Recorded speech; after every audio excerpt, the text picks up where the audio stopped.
everyone. Hello, hello.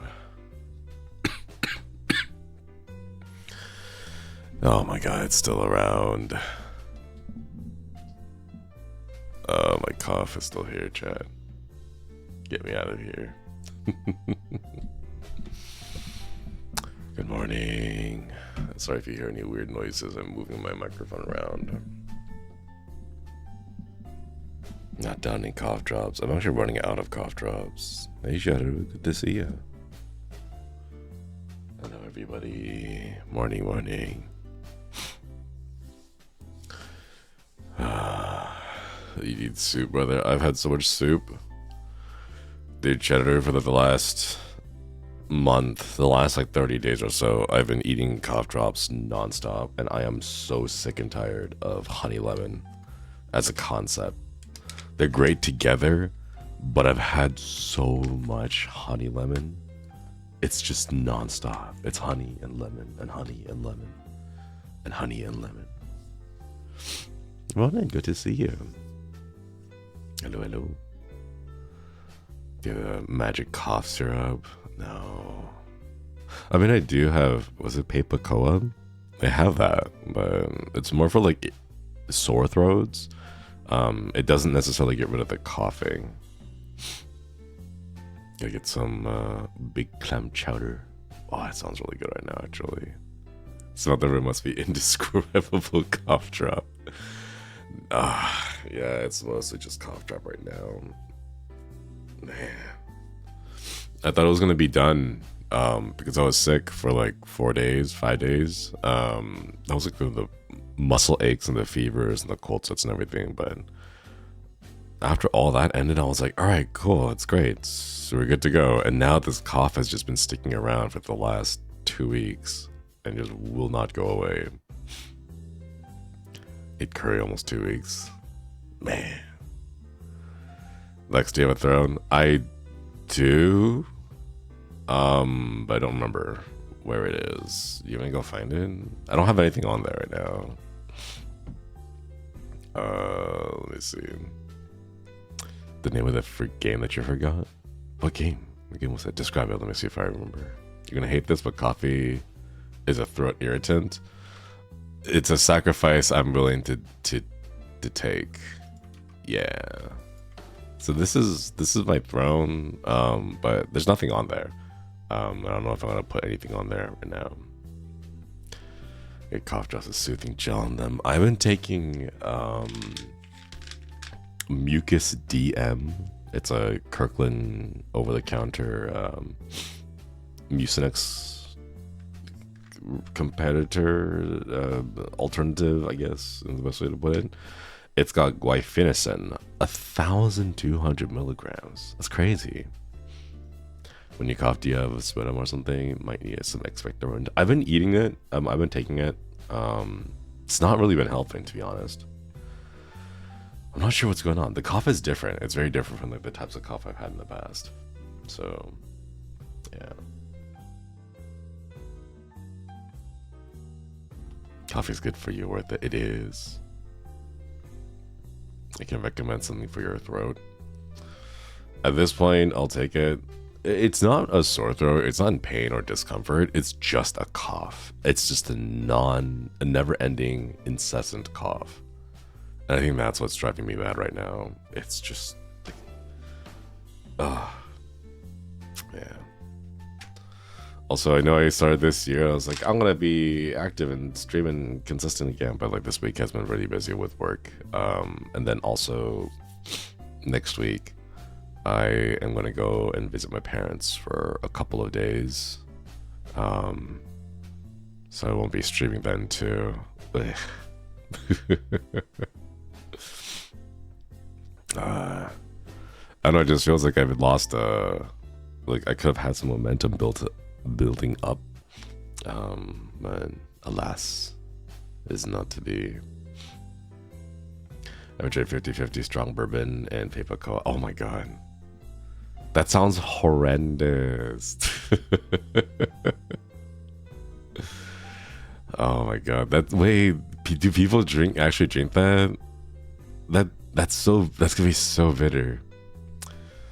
My doctor told me to sunbathe after I got discharged. I'm not sure what sunbathing will do for my throat. I'm not sure how much it will affect my coughing either. Almost never up early enough for your streams anyway. I was like, wake up at 2 p.m. EST. Oh my gosh. The reason why I want to stream here is once I move to Japan, it's going to be a lot more difficult for me to stream at this hour. The hot toddy isn't 100% a good solution, but it feels like it works. I've only had like 2 drinks, and that was for work. Like we had made an accomplishment at work, so I was like, "Hey, let's celebrate for work." But aside from that, I haven't been drinking. So, vitamin D. Oh, yes. Hi, my Twitch is funky. I'm sorry for the incorrect phrases. No worries. All good. All good. But I had a wet cough. It helped me break up the mucus. It's not a wet cough. It's like a dry cough, more like whenever I cough, there's like no mucus in there. There's nothing. It's just air. I don't know. It's just itchy. I want to grab, I don't know, a Q-tip and then just shove it down my throat and just like scratch whatever that itch is. It's just so annoying constantly. A clingy cough like an ex you can't shake off. Joke's on you. That I can't relate to that one because all my exes left me. Tea with honey is your best bet. I can't. No more tea. No more honey, please. I've had so much tea and honey the past couple of weeks. I'm so sick and tired of it. I can't. I've been getting like cough drops and putting them into tea, mixing them with like the sugary cough drops and everything. Just nothing is working. Thankfully though, like each and every day I've coughed less and less, so I think it might be getting better, but I don't know. Sometimes I still have like coughing fits and it goes on for like a minute, 2 minutes of just nonstop coughing. Just raw dog a lemon. Nah, I haven't done that. Pineapple juice helps. Pineapple juice, maybe it's a citrus. I'm not sure. Sorry, Jade.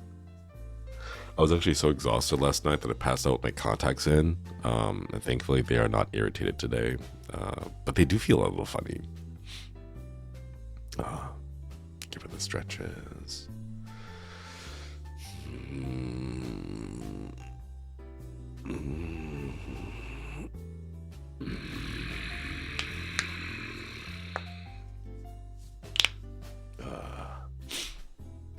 Gotta eat now. Good night. Thanks for stopping by. Hope you have a wonderful night. Get some, or wonderful eat. Get some good sleep. Yeah. Dry contacts hurts. Yeah, I put in some eye drops, but we left one. It feels not dry, but it feels like it's popping out, if you guys know what that means. I don't know, it's weird to describe it. The sensation of the contact, it feels like it's peeling away from my eyeball, but I don't know why it's doing that. It's moisturizer, put eye drops back in there.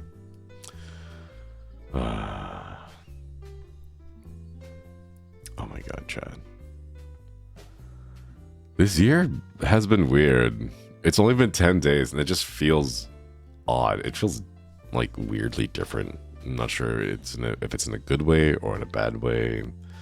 Anyone else get that kind of feeling? Like, I don't know, the calm before the storm of stuff. It's like something seems off, you know? The patch update feels weird, yeah. Oh, this model layout is unique and fun. Thank you. Hello, V's. VZ? Welcome. Anticipation is killing me. 10 days already. Yeah, we're already 10 days. I'm done with the year. Can we just try it again? Just go back and then restart. And if it doesn't work, we'll just skip to 2026, you know. A disturbance in the force. I think it's because the simulation we live in is really going off the deep end. I feel like, I wonder if this is kind of what it felt like to be in Rome during the end. You know how like there's that average of like most civilizations only survive 250 years historically, and like after, like that's the average that they all live, and then after that they kind of fall apart, right? I wonder, like, is this possibly what like the Romans felt at the end of their empire, you know? Good time zones, good time zones. My tarot readings for the coming year were insulting. Oh no. Our simulation needs to upgrade a new GPU, but all the multiverse scalpers are snagging them. Oh no. Imagine if they have like a multiverse cryptocurrency or NFT crap thing. That's why we can't get any good GPUs. End of an era. Yeah. Jokes on you, I'm only gonna live up to 30. You say that, and then you survive, and you're like, well, now what? Like me. What empire are we in right now? The Western Empire? I don't know. The internet digital empire or something. Hey Gail, good to see you. 1776 plus 250 is 2026. Let's go. Oh my god. We're so close. Next year. Just join the barbarian kingdoms like Arminius in Teutoburg Forest. They never upgrade though. Every single time I've played Civ and the barbarians are there, they're always the same. They like never get a chance to get established. We're entering the Empire of Gen Beta. I think Gen Beta is gonna be fun to watch. It's already fun watching Gen Alpha right now. And like Zoomers kind of have like the short end of the stick. Like, man, Gen Beta is gonna be wild. Happen to be at 20. You mean you have to deal with the existential crisis again next year? Yeah, and then every single year. Sail the coast, smoke weed, drink mead. Big vibes though. God, that'd be so cool. But here's the thing. Boats are an investment, and I don't know how many people actually use boats that well. I have a couple of friends who like have real lawyer jobs, and then they're like, I've got so much money, I don't know what to do with it. I want to buy a boat. And then they bought a boat, and then it's just been sitting in their garage for like 11 months out of the year. And it's like they don't maintain it. The engine needs fixing every single time. And like they go out for like 7 hours, 8 hours, and that's it. And I'm like, that doesn't seem like a very wise investment given how expensive the boat was. And it's like, no, but it's a boat. It's like, you're becoming one of those people. And like our life paths have diverged. Yeah. Maybe not friends, but like acquaintances that I knew of and like communicated back in school with. Yeah. Thought you want to say you had a boat? No. There are things that exist that I've kind of assumed now that I will never purchase or never own, and I'm okay with it.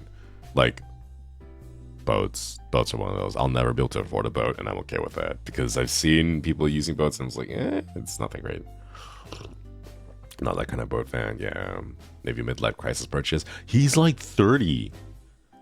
I mean, I guess that is kind of close to midlife nowadays, considering the average lifespan. But you know. Why do rich people like boats? The answer is because other rich people like boats. If you want to know why do rich people do a thing, it's because other rich people are doing a thing and they also want to copy that. It makes exactly. It makes them look rich. That I cannot find any like genuine reason why they would do that. It's because they just want to keep up with the Joneses. Bro, you gotta buy a Ferrari for the status boost, bro. You totally have to trust me. I'll make you seem rich and influential.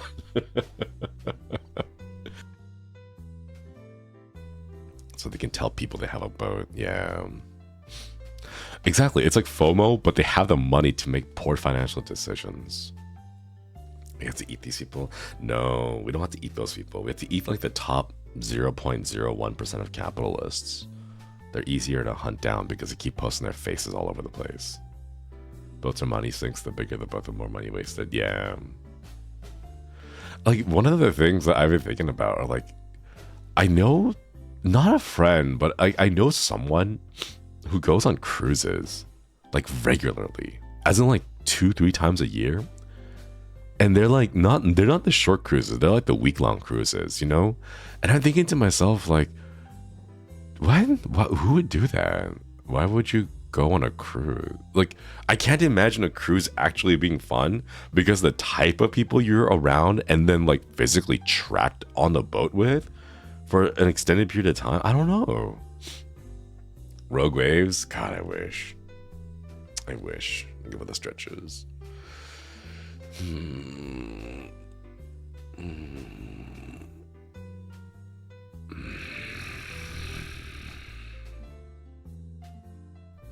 Oh man.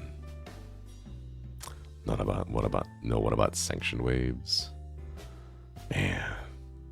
I've seen videos. Wasn't there like recently like a huge rogue wave out like deep in the Pacific Ocean? Septic disasters waiting to happen. The thing is, like, okay, you know how everyone's like, oh, if you like drink alcohol and you smoke weed and you like masturbate to porn, you're gonna go to hell, right?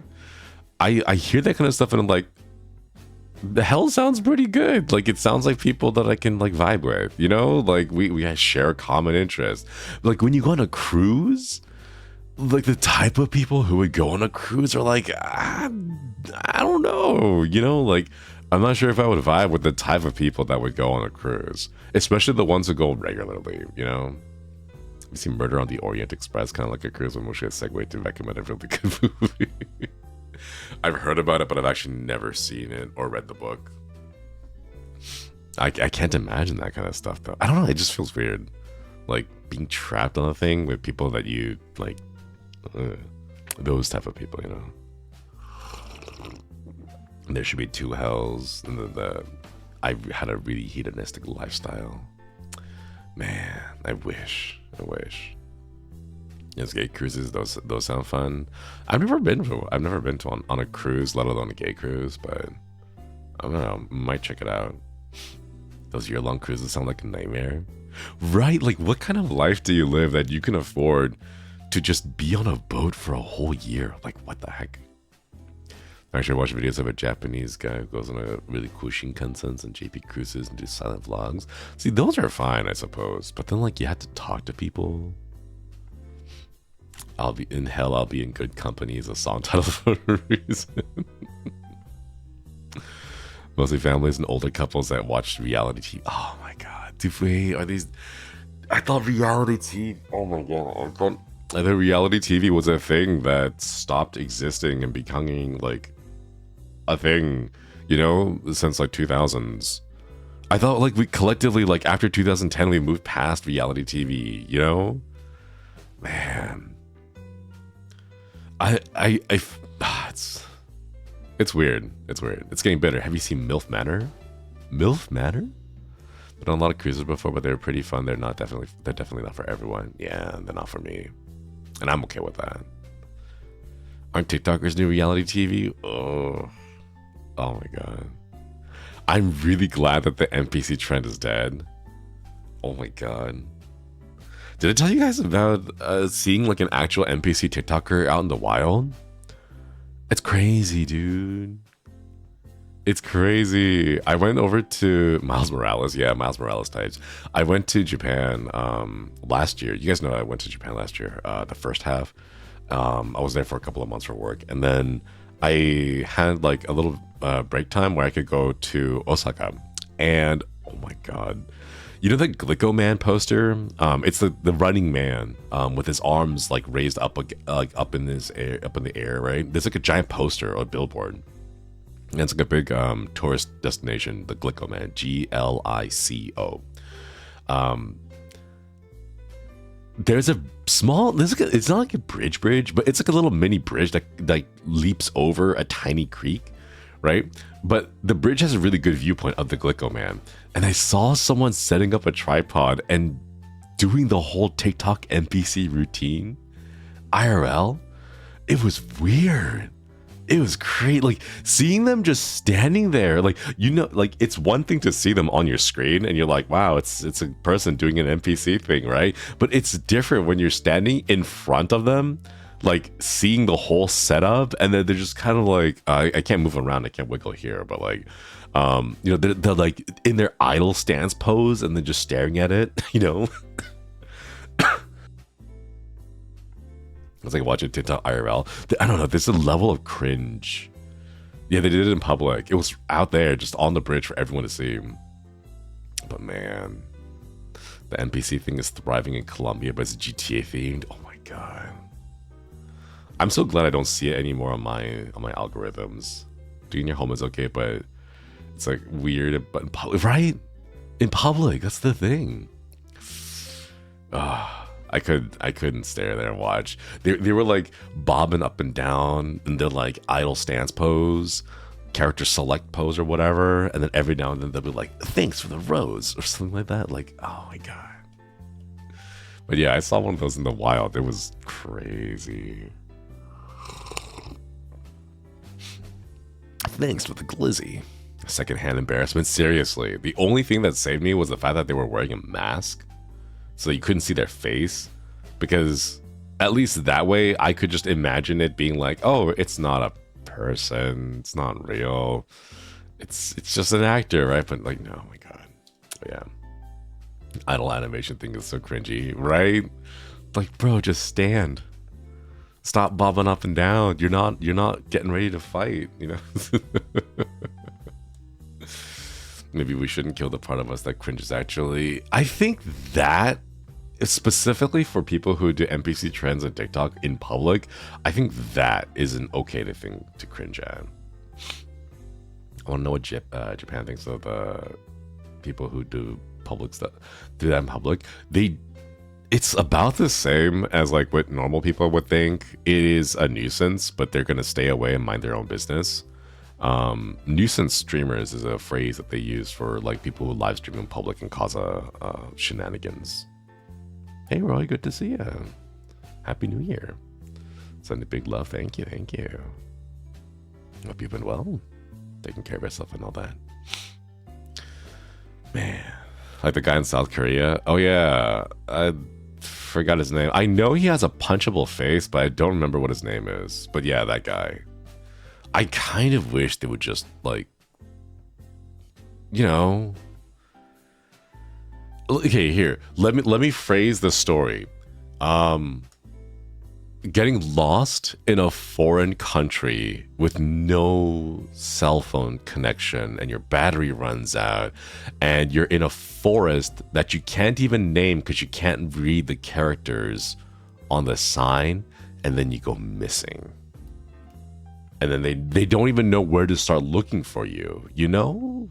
Like, maybe. Just weird things happen. That'd be nice. Been busy, but not in a bad way. Let's go. We like that. Productive busy is good. You'll be jailed for a long time. God, I hope so. Can't leave the country, so it's almost as good. Almost. That's good, yeah. We should put him through like one of those, you want to be famous? Let's put you through some Squid Games. And then see how that happens. Man. 2025. It's already a year. It's a new year. It feels weird. It feels very weird. Productive, busy. Hope you're the same. Since you got some coffee too. I do, but it's just instant coffee right now because I don't have the energy to make like proper grounded drip coffee. What's it called? Brewed coffee. Squid Game. Watched the first episode. I haven't seen the new season yet. Not yet. Seen a video about him. It's mind-boggling how he kept digging his hole deeper every step of the way. That's kind of the thing, though. The fact that you get validation and the fact that you get, like, specifically money and validation, those two things, by just being annoying on social media, you get those two things, and they feed that part of your brain that craves it. But some people just don't have the ability to, like, control their, like, base urges that way. So they, like, end up just digging themselves deeper and deeper into a mess trying to get more validation, to get more money just by, you know, being a spectacle online. You know? Anonymous. Thank you for the gift to Roy. Roy, I hope you enjoy the channel badge and the emotes. I'll bring you some great coffee. Ooh, I want to take you up on the offer, but I'm going to be honest. Can I confess something? I don't like to drink good coffee because I know I will become a snob, and I don't want to end up drinking good coffee and then being all like, wow, this is really good coffee, and then running out of money somehow, and then being all like, oh, now I have to settle for like cheap, low quality gas station coffee or something like that. You know, like I can't do it. I know if I get a taste of how good it could be, I'm gonna want it to be that good. You know, that's real. It happened to me. Oh no, I feel that honestly. No. Oh my god, I feel it happens to me. I can't do it. I can't do it. I need milk and sugar. No, I just drink it black. Well, it's like instant coffee, so I just pour the coffee granules in there, and then I just pour water, and that's my coffee. There's a middle ground that transforming cheap coffee. I can help you avoid the pitfall. It sounds like effort, though, you know? I've seen those, like, aesthetic coffee making videos where, like, they have the macro lens, and they zoom in, and they do the whole little French press. No, not the French press. The coffee puck thing. And crazy stuff. Like I've seen those videos. I'm like, it's too much effort. Never drink coffee. I don't have to worry about that. Nice. I drink it because it is an addiction for me. I don't know. Maybe it's an addiction. Maybe it's habit. Maybe it's both. Maybe it's Maybelline. But every single morning I wake up, I need to have coffee. Sometimes gas station coffee hits. Gas station coffee hits precisely between the hours of 2 a.m. and 5 a.m. Outside of those windows, it's not. I don't think gas station coffee is that great. But when you're like driving around and you're making a long trip and it's 2 a.m., right? And like that's when you get the coffee. Oh, that's when it's good. I use an AeroPress, which is a fancy pressing and holding the coffee and water together. Adds a few minutes for extra taste. Oh.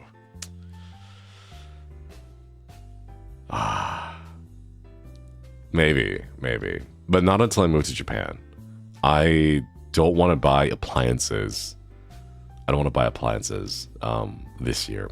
I'm actually being really stingy this year. I'm being like very low, like what they call no buy 25, where you don't spend anything frivolously. So I canceled all my subscriptions to a lot of different services. No more food delivery. No more just random subscriptions I had left and right. The only thing I have right now is a couple of subs. I have Twitch Turbo. That's like the only thing because I like to lurk in people's streams without ads.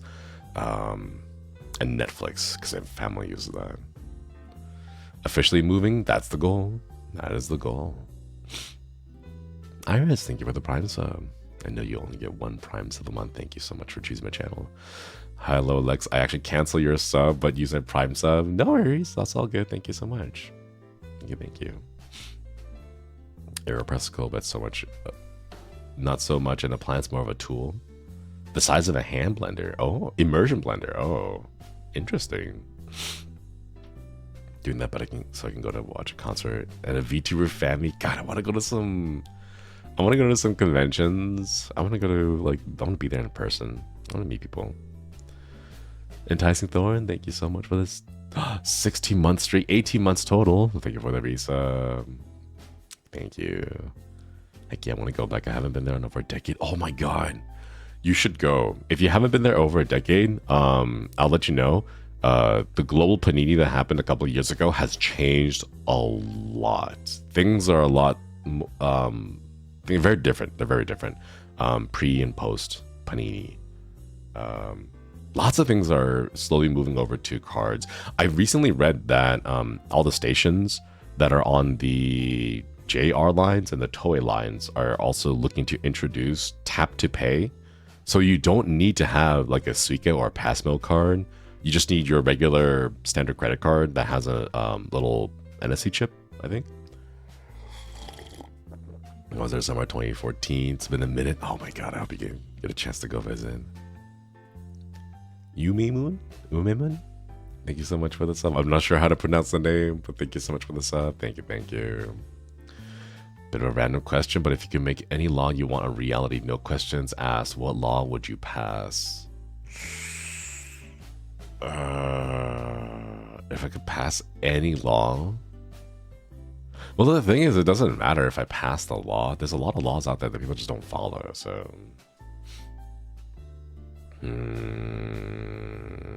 Not returning your shopping cart.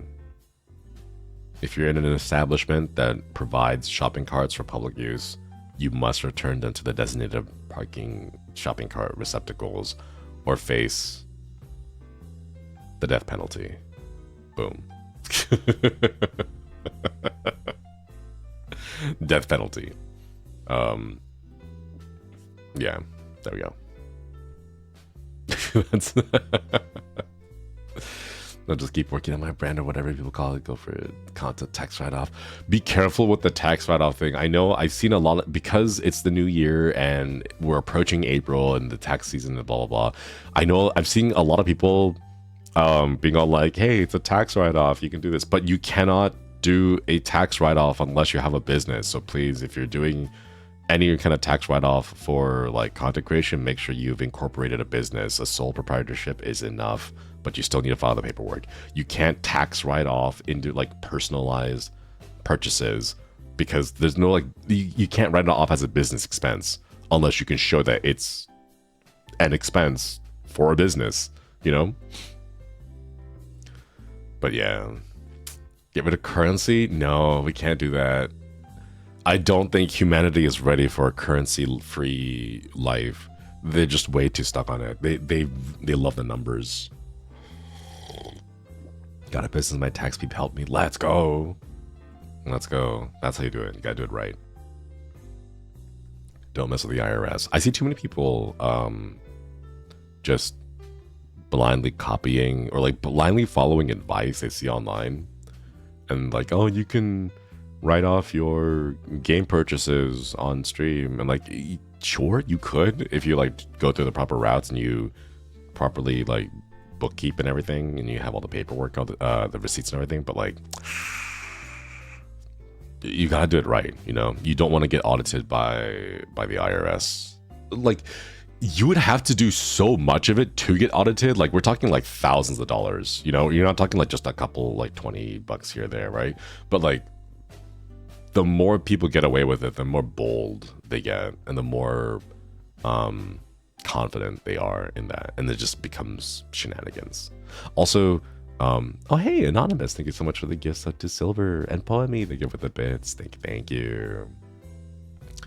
Also, thrown gifts are taxable. Please be sure to report the monetary value of thrown gifts. They're not free.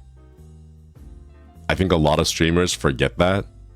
If you receive like $10,000 worth of stuff on Throne, that's not free. You have to report that.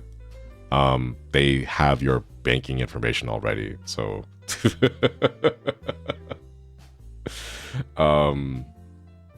yeah. But hey, what do I know? What? But they're you can't just call it a gift. You can't just call something a gift and then have it be tax free. You report that in that there, you can't just call it a gift. That's the thing. It's you're still getting things. It's still getting money, right? Also for sponsorships as well. Like if you get like a, I don't know, $500 sponsorship from Rage Shadow Legends or whatever, you know. That sounds dumb, methinks. You can't skip taxes. You can't skip paying taxes by just being all like, all right, friends, we're gonna only exchange things through Throne, and because it's called a gift, it's not taxable. You can't do that.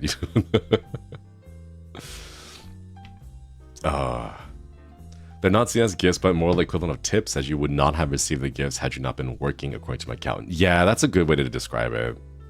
I have a difficult time describing it in layperson speak because I just see things like lawyer brain, so it's hard for me to describe. But yes, that's a very good way to describe it. Anonymous, thank you for the 1 gift sub. Thank you. We got a little chest thing with the emote. Oh, it's a little Pomeranian. It's called Batter Up. Thank you for unlocking that emote. Thank you. Tried to argue with my accountant too. I lost. No, don't argue with your accountant. They're trying to help you. Is it a threshold of the amount when they start to tax stuff? $600 USD. Any income beyond $600. That includes like your job. That includes like your Twitch payouts. That includes like everything collectively. If you've made $600 or more in the year, that's when you should report. After all this time, you think there'd be a clear, comprehensive guide, but it's taxes. There is a fun story behind that. You can thank Intuit, the company that makes fucking, what's it called again? I forget. That one tax company. Oh shit, what are they called? Why can't I remember their name? TurboTax. There we go. There could be a clear, comprehensive guide, but TurboTax lobbies the government to prevent that from happening because they want to make money. That's literally the only reason.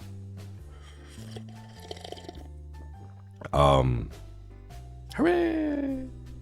Anyways, I don't want to think about taxes right now. I've been paying my quarterly taxes and I've been saving up and I've been doing a pretty good job of budgeting what I have so I can get ready to move to Japan. I'm hoping the move to Japan will help me save a lot of money. It'll definitely be a lot cheaper in like rent.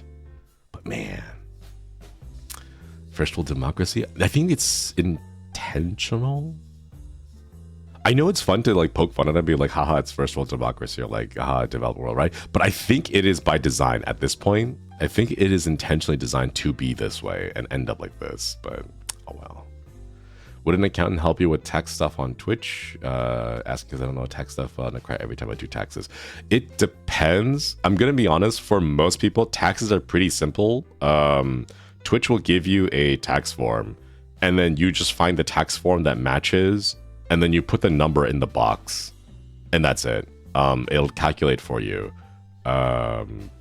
It only really gets complicated when you have multiple streams of income. Like if you have stocks and investments, if you do cryptocurrency, if you do like multiple account creations, like you have a Patreon, I don't know, like you do Twitch, you do YouTube, you get money from Twitter, like multiple streams of income and all that, like that's when it gets annoying. But like for the most part, it's how much money did you make, and then from there, how much taxes do you owe. So like if you made X amount of money, it falls within a bracket, and then you pay the percentage of that bracket. There you go. They make it sound more complicated than it really is. Matthew, thank you for the visa. Thank you. What about full-time job plus content creation? If you have a full-time job, your company will most likely give you a W-2 form, and that kind of takes care of itself. If you are hired as an employee, most of the times your company will already be paying taxes on your behalf, which is what tax withholding is on your payslips. Most often, companies will pay more in taxes than they need to, which is why you get money back during your tax returns. It's because the company has paid your taxes, has withheld money from your paycheck to pay taxes, and they usually withheld more than you owe. And then whatever extras left over, you get back as a tax return. A lot of people see it as like oh, hey, I got money back from my taxes. No, it's actually overpaying before, and then you're just getting what you're overpaid back now, much later. So it's still the money that you would have made had it not been overpaid, So don't treat it like it's like a sudden boost of money. No, that's money you should have had,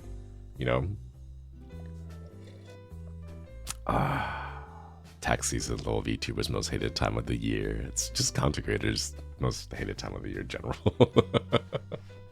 It scares me to do taxes. Like I'm terrified this year if I accidentally messed up. But I can think I get the gist of it. Yeah, it really is not complicated. But they make it seem that way so that they entice you to purchase their services. They'll be like, look how complicated it is. Pay us money. We'll just do it for you,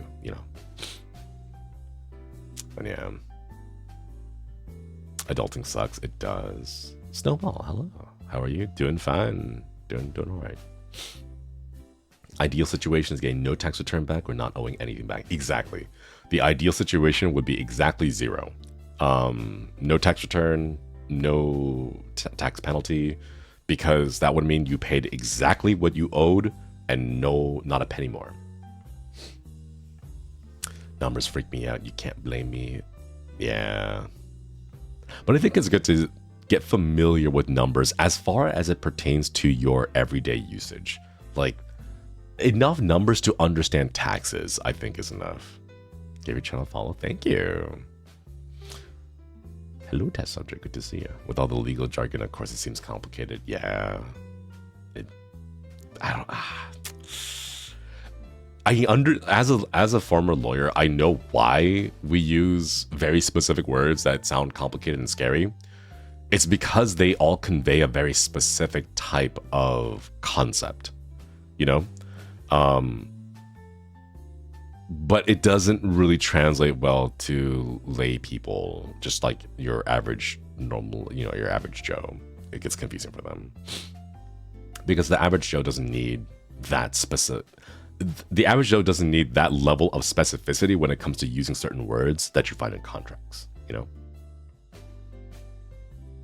Taxes here are taken directly from your wages now, so if you have a regular job, you don't have to do anything anymore. Oh my god, that's how it should be. That's how it should be. I work in finance, and this type of year is always the worst. Good luck. Got this. I believe in you. Oh, to be a potato. Just be underground. And have your entire future ahead of you. Are you going to become mashed? Going to become French fried? What if you become distilled and become vodka? Endless possibilities. Everyone should strive to become potato because your life can take you to many different trajectories as a potato. People wouldn't be able to twist their words or find loopholes. I mean, they will. They always do anyway. So, just for like the 99% use case scenario for most people, you know. Taxes. Ugh. It's almost lucky that I wish. Almost lucky that I also work a day job, so having the W2 buffer makes me feel better. I should get a day job, but I don't know if any place will hire on a short term. They kind of require you to like commit to a year. But like I should get a day job. But yeah, I do miss that W2 buffer myself. Potatoes have different forms and all of them good. I know. How are these so amazing? What about a seasonal job? I live in California. Those don't exist. I mean, like they do exist, but it's like predominantly agriculture, and that's gonna be difficult for me to work out. Yeah, it's rough. It's rough out there. Hey, Moby, good to see ya. Potato farmer. This is a guy. Was it on TikTok? Sorry, okay. Confession: I uninstalled TikTok like a month ago. I kind of burned myself out because during my COVID haze and like bleariness, I was on TikTok like 24/7 because I couldn't do anything else but just lie in my bed suffering. So I like scrolled through TikTok, but then I think I burned myself out with that. So I uninstalled it because I realized that TikTok fell into a couple of categories and they just repeat the categories over and over again. So I just kind of stopped. So I uninstalled that like a month ago. But I remember when I was on it, there was a guy who has a potato farm and he makes videos about potato farms. And I don't know where I was going with this. I just wanted to share that I saw a TikTok about a guy who owns a potato farm and he seemed pretty cool.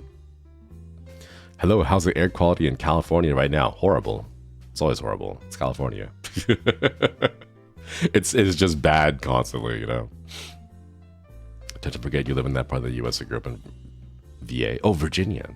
Sorry, I misread that as voice acting. And remember, seasonal jobs exist. Yeah, California's gotten really like optimized, but in a bad way. Are you affected by the fires? Thankfully, no. Thankfully, no. I do need to get my butt off my seat. Wait, no, that doesn't make sense. I have to get off of my butt and actually start applying and auditioning for voice acting roles. I watched Grimmy's video about how to apply for like indie projects over on Casting Call Club, I think is the website. I have an account. I signed up for it. And then I just got really busy, so I just kind of dropped it. I haven't actually auditioned, but I really need to get my butt off and audition for some projects. There's like, I played a game recently. It's called Duck Detective. You play, it's like Mario, like Paper Mario-esque graphics, where like you're just a little cutout, and the cutouts of the characters like waddle around, and the entire thing was voice acted, and it was like, oh my god, it was so cute. And I'm like, I can do this, right? Like this seems like something I can do. Oh my god, it's adorable. Like Sparky VA, I wish. If you ever need advice, let me know. VA is my bread and butter. I want advice, but I don't even know where to start asking for it. Also, my work schedule has been crazy busy, but like I'm trying to cut down on the number of hours I work, so hopefully I'll have more time for like project, like indie, like my own personal projects. But it's rough. It's rough. The VA in the game, yeah, the VA is crazy. They went really hard, like surprisingly hard. I don't know why they went so hard in the voice acting. You have a great voice, worth trying. Once I am able to move into my own place without housemates. Oh, hey, Big Ham, good to see you. What kind of things are you interested in voice acting? I want to voice act like the narrator for horror games. You know? Or like, what's that one game series? Max Payne? Or like Alan Wake? Okay, Alan Wake, I think, would be much more understandable. You know how when you play Alan Wake, he has like internal narrative and internal dialogue. So like as he walks around the map, he like talks to himself, but it's like a narration, like kind of like reading out a story to himself, like that. I want to do that kind of stuff. Takapuras, thank you so much for the gift sub. Thank you. Faye Killa, if you're here, hope you enjoy the channel badge and the emotes. Yeah. You'd be so good at VA. I don't want to be overconfident about it. I never actually officially VA'd anything, so Anonymous, thank you for the gifts to Big Ham. Thank you. If you search Q, oh, oops. Ow. Oh no, my rubber band broke. Kira Buckland, you should be able to find a lot of information for voice actors. But like, isn't that stuff like industry stuff? I don't have the experience for I don't have experience to actually apply for like industry work. Right now I'm focusing predominantly on just like indie stuff. Like I want to do voices for like indie projects, you know? Like I don't know if I could do it justice, but like mouthwashing, like if mouthwashing had a voice acting dub, right? Like I would love to do that. Like that sounds like a lot of fun, you know? Like that kind of stuff. If you want to voice act, I want to voice a dating sim character or a villain or both. Ooh, a dateable villain. Hell yeah. If you put a lot of emotion to voices when you've been reading dialogue in game. I don't know if I do like actual voice acting. For me it feels more like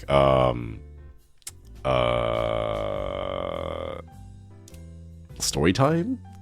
You know how like certain libraries have story time where like a person will sit by, there's like a whole bunch of kids and they'll read a story and they add like a little bit of emotion but it's not too much, like, and then the lion roared, rawr, like that kind of stuff, you know? Like I don't think it's like acting, but it's kind of like flavorful reading. I don't know, like, it's like a step below like actual voice acting, that kind of stuff, you know? Like that's, I feel more confident doing that kind of stuff, reading stories to kids and doing that, you know? Maybe that's what I should do. Maybe I should go find like a library nearby and see if they would hire like a person to read stories to kids. Oh my god, that would be killer on my throat though. I don't know if my voice would survive reading for like, I don't know, however long that takes. Storytelling skills, yeah. Like an audiobook narrator. I actually looked into doing the audiobook narration thing during the Panini because I was like, oh, I can't go anywhere, you know? It's like I might as well do something here. And it turns out that it's very difficult to find genuine audio. Okay, so here's the thing. There are genuine like companies that do audiobook recordings, but they're for like established professionals, all right? And then there's like hundreds and hundreds of smaller publishing, like how are they called, publishing houses? I don't know what they're called, but there's like hundreds of smaller ones that are like 80% sketchy because they're all doing AI. And when you sign up to be a narrator with them, you also give them the rights to your voice. And I'm not doing that. Like, no, thank you. Absolutely not. You know? Oh my God. It's difficult. And like the reputable ones are just super well established. So it's difficult and they're really competitive to get into, you know? It's also apparently miserable to record for audiobooks. The amount of retakes to do are brutal. Yeah, I've heard about that too. Limbus Company, 12 character voices. Oh my God. I can do like 2. No, I can do 3. This is my regular voice, and then like a cowboy yeehaw, and then a guy on the verge of losing it.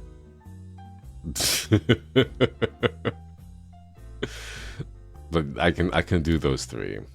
Read public domain books and make your own videos chapter by chapter. Possibly. I've been thinking about that, but it's a lot of work recording and just trying to like audio mix on your own, you know. Can we hear your yeehaw party voice? Give me something to say. I have a difficult time just coming up with things to say. Please not the cowboy. Oh my God. A guy having a mental breakdown? Yeah. It's a method acting skill, but when I have a breakdown, my voice breaks down, and then it becomes very authentic like that. Howdy, partner. But that's such a... Okay. Read a message from chat. Howdy, partner. Yeehaw, get along, little doggy. Howdy, partner. Name's Lex Pine. We need to turn your cards. I don't know why, but like that's specifically that voice and nothing else. Yeah. Oh man. Oh my God, Chad. My recent obsession has been Marvel Rivals, and oh my God, I can't. It's fun enough that I think I can make it a game that I can grind again. Which character I've been playing? All the supports. I end up being a support main in every game because I can never play duelist. My main right now is Jeff. Everyone's like, Jeff sucks, but I have like a 60% win rate with Jeff. I got to like Diamond during Season 0 like a week ago. But yeah. Man, I saw the new season coming out and I want to play, but I have work, sadly. I want to play duelist, but I'm no good at them support main here. Yeah, it's either just tank or support because, like, I mean, I did the same thing in Overwatch where it's like, do you want to play like DPS? Congrats, you now have to wait 17 minutes for a queue. Or you could play tank or supporting, play a game right now. And like, all right, fine, I guess I'll play tank and support. Diamond with Jeff. I actually got to Diamond with Rocket. And then after I got into Diamond, I switched over to Jeff. And Jeff is a lot more fun. Jeff's really good, I think. People just don't know how to play Jeff because they're like, his healing sucks. And it's like, he's the only one that has AoE heals, you know? Like, you have 2 people, you position yourself right, and your healing stream hits both of them, it pierces. So you can, like, if all your team is on a point, you can heal all 4 of them, all 5 of them, you know, actually all 4 because Spider-Man is never there. You know, you can heal all 4 of them at the same time. It's amazing. I became a tank main for that reason, yeah. Jeff is hard for me. You have to be very good at being aware of everyone's positioning. because you need to be able to position yourself in a spot that doesn't put you at danger, doesn't put you at risk of like Black Panthers or Spider-Man or Iron Fist. Although like I almost never see Iron Fist on my rank. But yeah. Also, there's not a lot of constant beam healers besides him. Yeah. Finished working, ready to relax. Let's go. Let's go. No, but Jeff is so much fun. If I get a chance, I'll stream myself playing Jeff, and you can see my my little land shark powers. Chat ads begin in about 2 minutes. Once again, as a reminder, I run ads so that I can continue to support the channel, but this year I'm running ads to be able to save up some money for my move to Japan later this year. I want to do like I want to do like those no commentary walking videos, but I feel so self-conscious just walking out with the camera out. It's weird. I don't know how to explain it. Taco, thanks for stopping by. Hope you have a wonderful night. Get some good eats and good sleeps.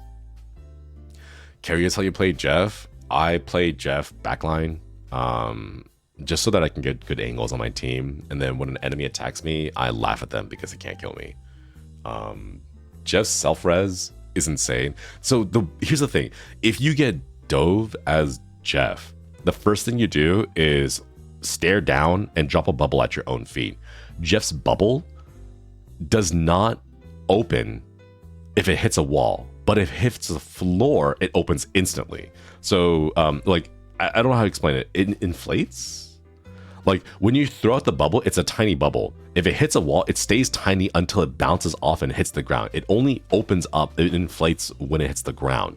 So if you look down and you drop a bubble, it fills up instantly and you get a 15% healing boost, which is 15% healing from all sources of healing, including your own self-heal when you dive into the ground. So you get a big boost of speed and a big boost of healing, and you can't get killed. It's fantastic. Okay. Oh, chat. Ads start in about 20 seconds. I'm gonna go and grab some coffee real quick. Because I'm out of coffee, so I wanna go get some more coffee. Yeah. Don't they have cameras you can mount on yourself like the chest? Maybe, but then I'll look like Iron Man with like a giant camera just like on my chest, you know, with the glowing reactor core thing. I should go to. Thanks for stopping by, Nick.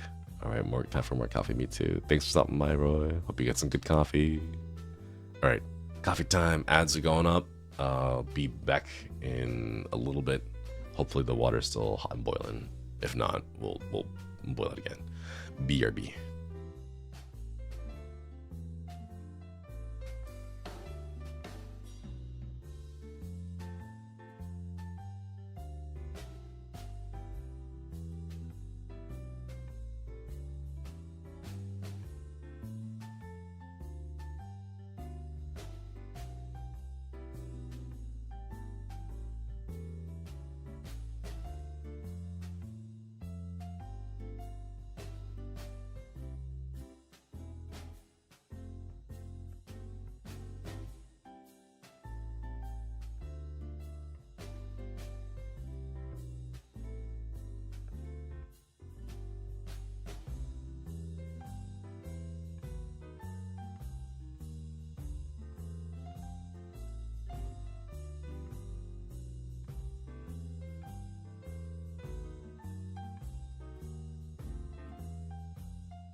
I'm back temporarily to announce that my coffee or the water became cold, so I have to boil it again.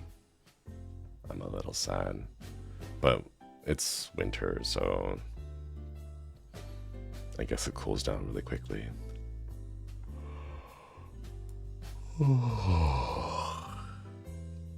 Rip Nar. Oh my god, chat. Did you guys see on Twitter a little while back? Oh, hey, Blythe. Good to see ya. Hope you've been well. Hope you've been well. Hope you've been taking care of yourself. Cold brew? No, it doesn't work that way. At least not with the instant coffee granules. It doesn't dissolve properly in the with cold water, so it just becomes chunky. But chat, did you guys see? There's a new word acronym. People aren't like, or kids nowadays aren't using lamau or lol. They're using ibjol. I don't know how to think about this.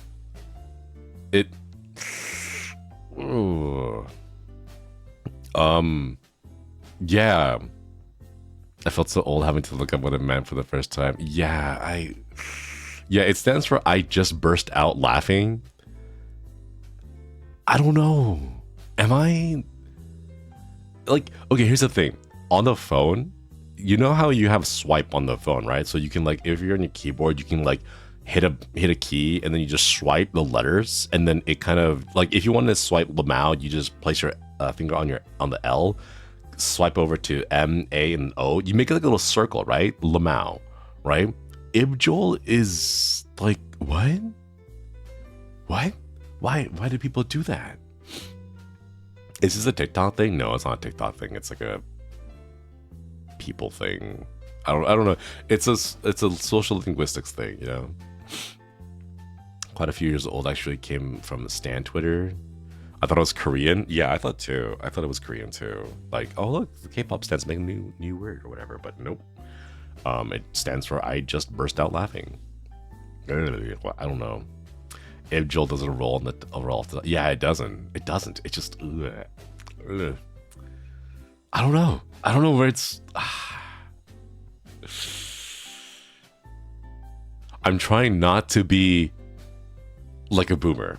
I'm trying not to be like a boomer, you know? But at the same time, I now know what it feels like when I see it and like have a visceral, guttural reaction of just, you know?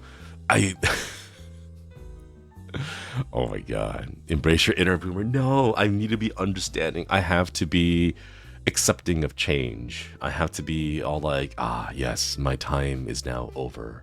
It is time for Ibjol. Oh, that sounds so weird. Ibjol?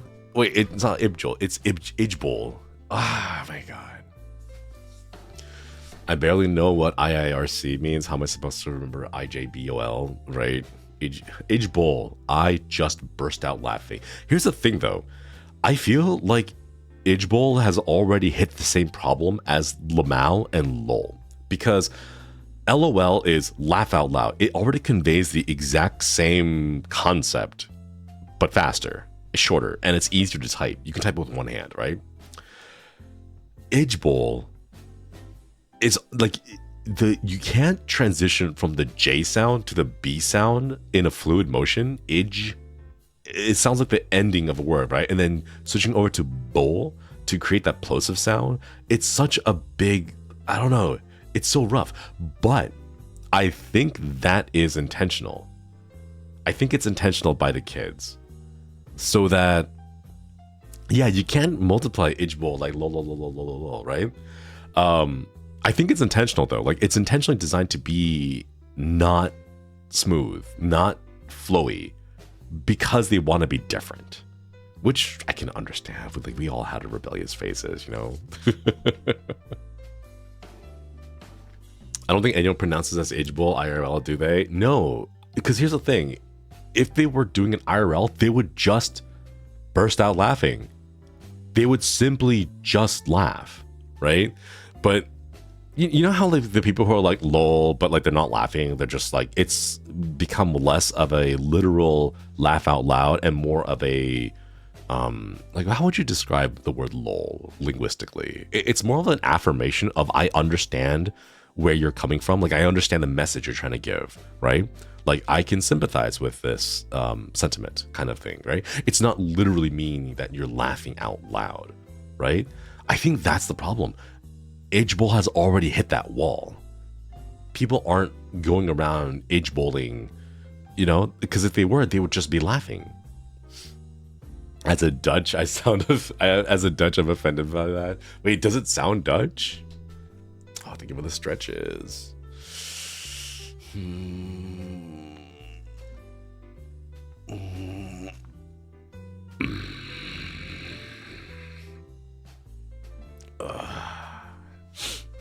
If you age bowl for more than 4 hours, please call a doctor.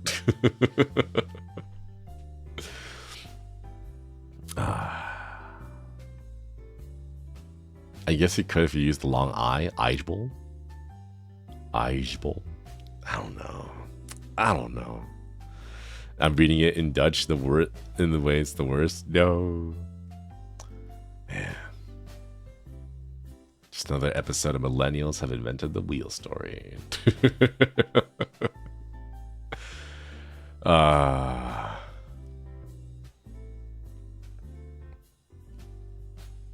I refuse to, like, give up my millennialisms, though. I don't care how old I get. I'm gonna still be a millennial. Like, I'm gonna embrace my millennialisms. Would you equate it more to word? Something like that, yeah. Egg bowl. I want to see how long I can hold off on that. Like, the millennial cry will be like, making my way downtown, walking fast, faces past, and I'm homebound. You know, like every single millennial's ears will perk up at that moment, like, oh, the cry, the millennial anthem, you know. Die on your Homestuck hill. I never got into Homestuck. The reason why I never got into Homestuck was because I went to Fanime in San Jose, the convention center, 1 year, and I saw a whole bunch of Homestuck fans, and they used grease paint, the black grease paint, for their cosplays, and it left grease all over the place. And it was absolutely disgusting, and the fumes just filled up the convention center, and it was just nasty. Also that and hype aversion. Hype aversion was the number one thing that like prevented me from ever getting into Homestuck, because everyone was like, Lex, do it. You gotta check it out. It's Homestuck. It's the home, and you're stuck, and you gotta check it out. Like, oh my god. And I tried once, but then like the author seemed really pretentious and I didn't like it. It's my reaction to reading like the first like 5 comics, first pages, right, was like, this guy found a thesaurus and is trying to sound big using fancy words, and I just did not like it at all, and then just stopped. Oh yeah, greasy fans at a convention center. Some things never change.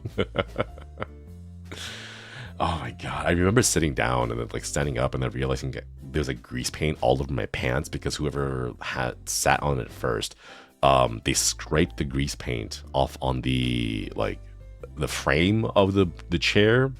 Oh my god, it was nasty.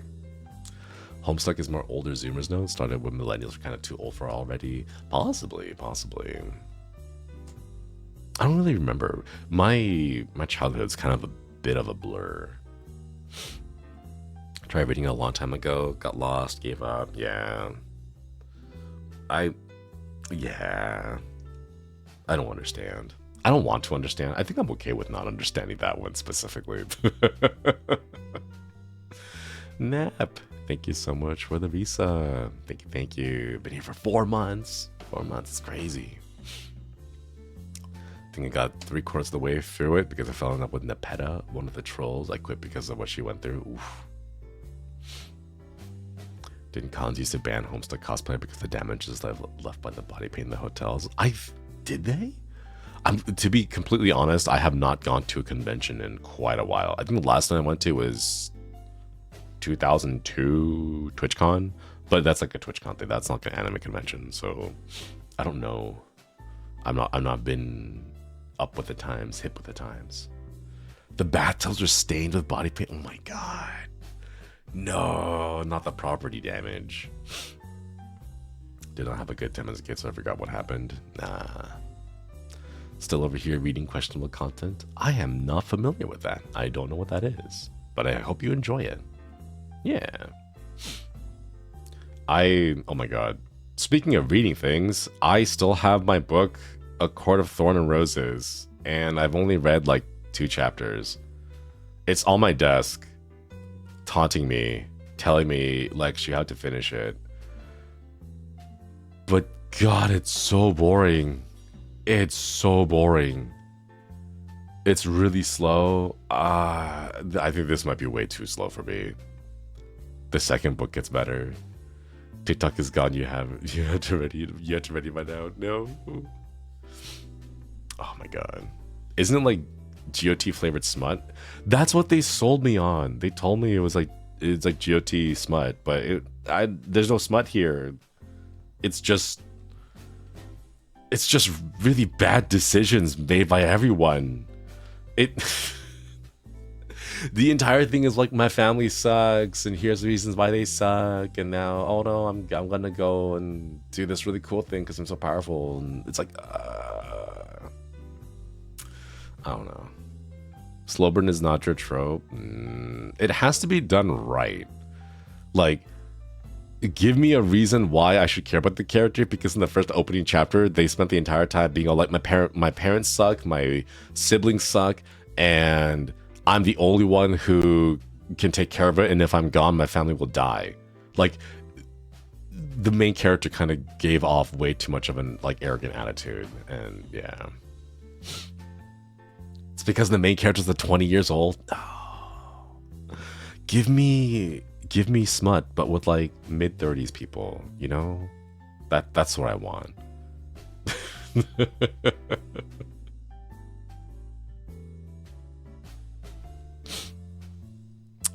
Feyre is super annoying main character, but her sisters are even more annoying. That's the thing though. I can't trust Feyre. Like, I don't know if I can trust, because it's presented in her perspective. So the whole like what's the word? Brain. Oh no. The unreliable narrator thing. Unreliable narrator, you know?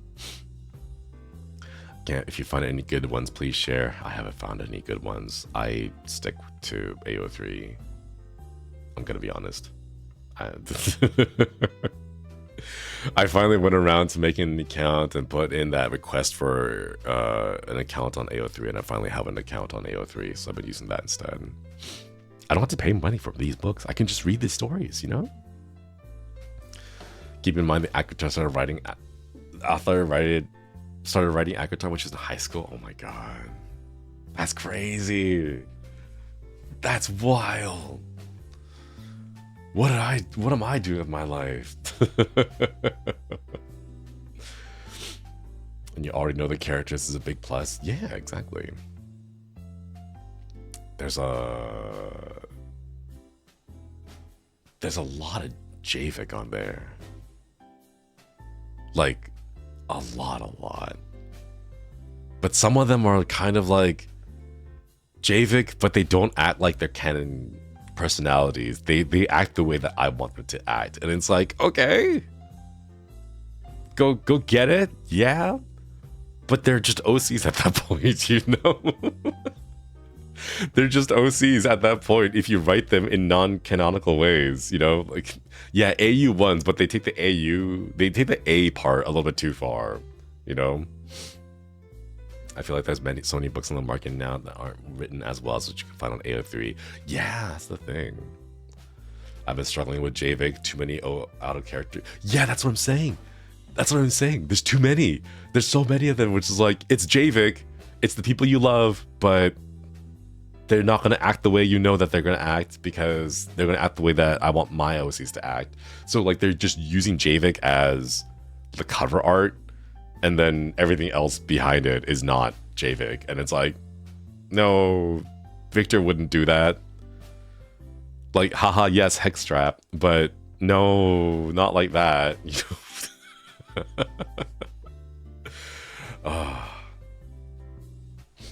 What's the worst out of characters as self-inserts? It's someone like when they make a character who's not violent in the game, have that like snap moment, you know, and then they suddenly become hyper dominant, hyper aggressive, and they're like slapping the person, biting them, and like leaving bruises and stuff. And it's like, no, like a character who doesn't do that. Like, how would the person know to do these things with that efficiency?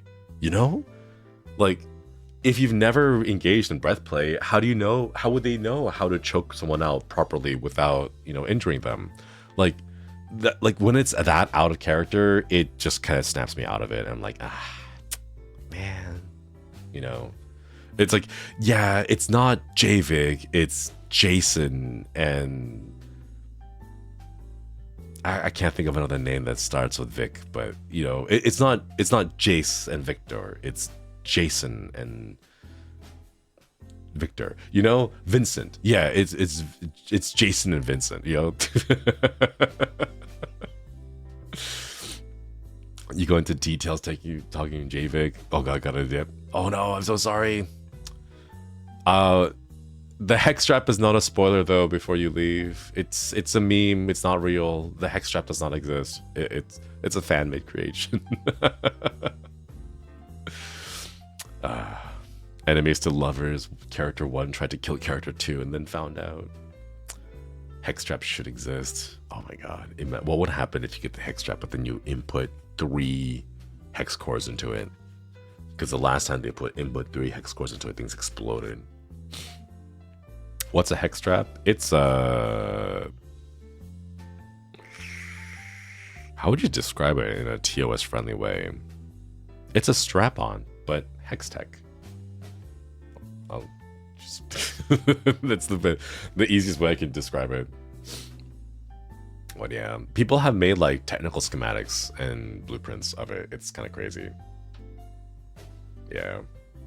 And ending with a different kind of climax. Oh shoot, hang on. I think my water is done. My kettle is done boiling. I'll be right back and go get the coffee.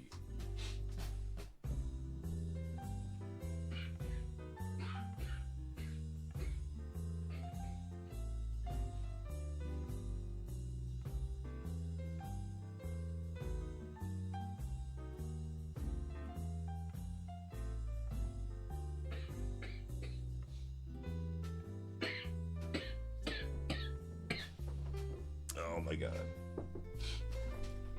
I'm back. I'm good. I'm back. I survived.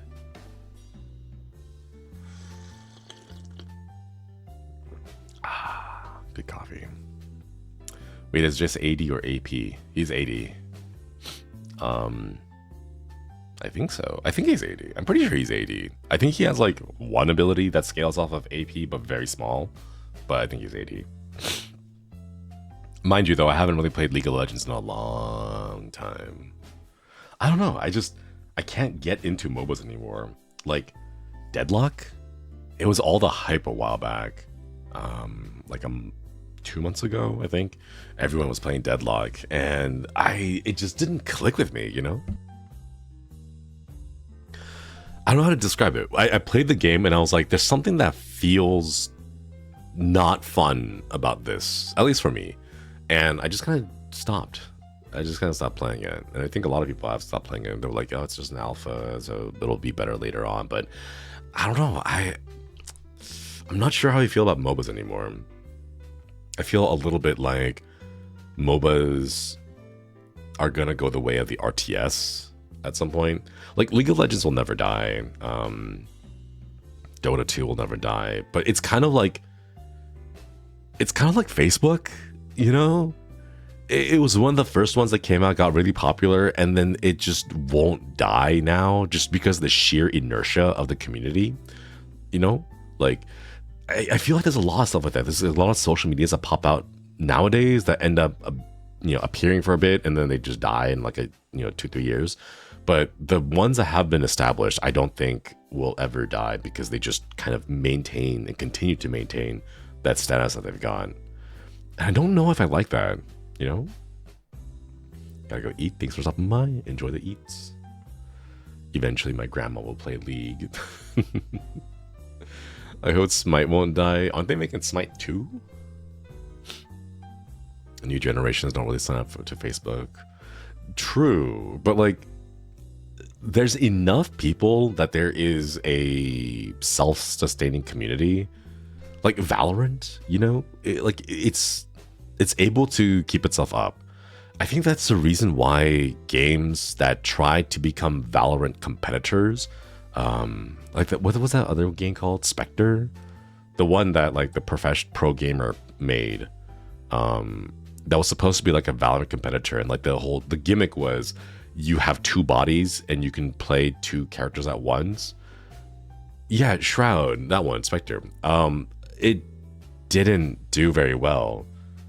But it kind of follows the same kind of pattern, Do you guys remember back in like 2010, 2014, like in those years where it seemed like every other month there was a new MOBA coming out, Body swapping things seemed cool in tutorial, but didn't get to play an actual match. From what I hear, it was too similar to Valorant that people just stopped using the gimmick of the two bodies, and then they just treated it as like additional lives, so like they would play one body. If they died, they would just switch over to the other body, and then they would go back and do the same thing again. So it was just playing 2 rounds in one, but beyond that, it didn't offer anything new that kept people. It wasn't sticky enough for people. Video game companies are trying to find the newest gimmick. I don't think companies are doing that. I think indies are. Companies definitely are not, which is why we have like the 17th Call of Duty coming out. It's doing the same thing. I've seen some of the stuff that the Call of Duty people are putting out, and it's like fantastic. There's like, how FPS games nowadays have an inspect option where you can like inspect the guns so that you can actually look at the skin and appreciate the skin that has it, right? There's that one fancy gun in Call of Duty where if you inspect it, like a whole battle war scene plays out, and like that's cool, but it's a trinket, it doesn't add to the gameplay. It's like a fun, neat thing to have, but I don't know. I'm not sure if it'll like ever change. But like, it's the same thing with every single brand, franchise. I'm never sure what to call it. I complained about this last year too. You guys know this. Where's all the new candy, right? It's always the same candy. It's all the same soft drinks. It's all the same fast food stuff. Where's all the new stuff? Like, I don't know. It won't change because war never changes. Too many normies play Call of Duty. True. No imagination. They play safe instead of giving new ideas chances. That's why we're always making remakes. That's why Disney is always making remakes of all their stuff. Like, oh, let's do Lion King, but this time in 3D, and then Lion King again, but live action, and then Lion King again, but it's with AI. Like, oh my god.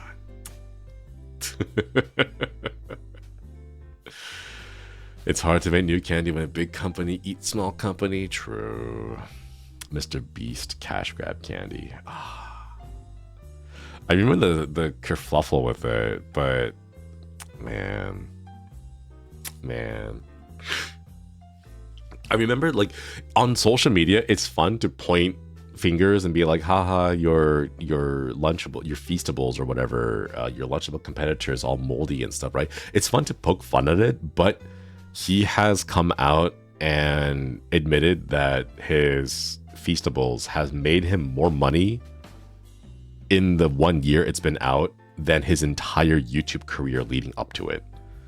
So it's still been a financial success for him, regardless of all the negative press. That's just the sheer power of product. So yeah. It's nice to just point fingers and be all like, it sucks and bad press and, the memes are being made about your stuff. But like, it's all internet speak. In reality, he's made so much money off of it. Yeah.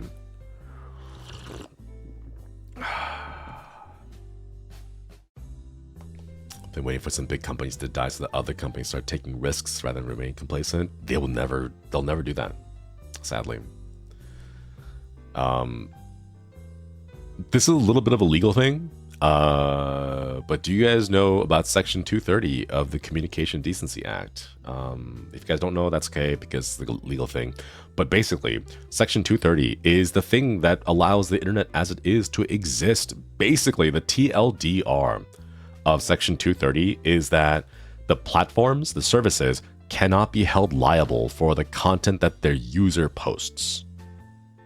In like a very hyper oversimplified way, that's what Section 230 does. You cannot, for example, if someone uploads a whole Disney movie to Twitter, Disney cannot sue Twitter for that. They would have to go sue the user that is uploading it. All right, that's basically what Section 230 is. It's what allows the websites to exist as they are, with all the copyright infringement, with all the crazy stuff that's going on with it, without those platforms themselves being sued into oblivion, right? So that sounds great and good and all, right? Is it outdated? Absolutely. Does it need to be like refreshed to the modern times? 100%, but it's what we have right now. And quite honestly, I don't know if the lawmakers that we have in office right now understand exactly what it is. If they ask questions like, does TikTok connect to the Wi-Fi to have internet? They ask questions like that. I'm not really confident that they'll be able to update Section 230 in a good way, right? But here's the thing. More and more recently, large companies like Google, Apple, Facebook, Meta, have now been petitioning and lobbying to get rid of Section 230 so that platforms and services can be sued by for the content that their users post, right? The reason why they're doing it that way is because they have enough money to pay for moderation tools to filter through everything. And they know that the smaller companies do not. All right? Think about how big the team is on, say, a platform like X, Twitter, right? Or YouTube, right? And then think about the competitor websites that host those host videos like YouTube, right? They can't compete with that. They don't have the money. They don't have the manpower to moderate all that kind of stuff. So if they get rid of that, if they change it, the big companies will be like, well, we can afford the changes. And they know that their competitors can't. And if that change ever does go through, guess what happens? All those small platforms will get sued into oblivion, or they will have to shut down, or they'll have to go completely hands off in terms of moderation and say like, hey, we don't control anything, right? And then if you don't control anything, guess what happens? Bots take over the place. And what kind of information are the bots spreading? Misinformation. So it functionally causes the servers, or not the servers, the services and the platforms to either shut down or become completely unusable and swarmed with bots. So yeah, thank you, Section 230, for allowing it to be what it is allowing the internet to be what it is right now. But at the same time, it's looking a little precarious with shenanigans happening with like the big tech companies coming out. So yeah, fun stuff. The internet is almost a monopoly. I really hope it doesn't change. Yeah, it's like owned by, I don't know, 20 websites now, 20 services. And like even of those 20, they're all hosted by like 5 different services. It's like, no, 3, like Amazon, AWS, Cloudflare, No, Cloudflare is a defense thing. It's the other one for that goes behind Cloudflare. I forget. There's a couple of hosting sites, services, but it's basically just that. You know, it's the same thing. And as far as I can tell, it's not gonna change anytime soon. Azure, yeah, from Microsoft, the hosting thing. Yeah, CrowdStrike. I'm not entirely familiar with CrowdStrike. Maybe. I don't know enough about the hosting part of it behind the internets. But yeah, fun stuff. Internet used to be cool for a short while, and the tech bros convinced us to use social media websites instead of blogs. Yeah, I mean, at the time, it was novel, and it was like, oh, cool, I could like hang out with all my friends, and that was fantastic, and that was fun, you know, because it allowed you to connect with people that mattered in your lives, you know, as opposed to finding random Joe Schmo's blog about, I don't know, cave diving, things like that, right? But nowadays, I don't know. Social media is so structured. It's so like, it's set in stone, and I don't know if it'll ever change because there's so much money being made with the way things are now, you know? But yeah. Thank you for the bits. Thank you. Headpad, thank you for the headpads. You've only got the boring, depressing parts, IRL, dystopian, cyberpunk genre. Yeah. Man. CrowdStrike was the thing that bricked a bunch of computers last year, wasn't it? I think so, maybe? I don't remember. I remember the whole like Windows update thing kind of causing huge issues. Profit-based algorithms control too much. I don't know if there will ever be a time when that goes away just because of how much money there is to be made, sadly. I don't know. I'm not smart enough to understand these cycles going back and forth. So I don't know what the world will look like in about 10 years, in about 20 years. I'd be really curious. I hope I stay alive long enough to see what the memes are, you know? A lot of airport stuff was supported by CloudStrike, so there was a whole kerfuffle thing. Oh, that's right. I remember that. Crazy. Windows 11. Can I confess something? I'm on Windows 11. I've been using it for a while now. I just I do the bare minimum thing. How do you like it? I just do my thing. I don't know. I like they provide all these things about like, hey, like you can do this with Windows 11. I'm like, I don't care about that.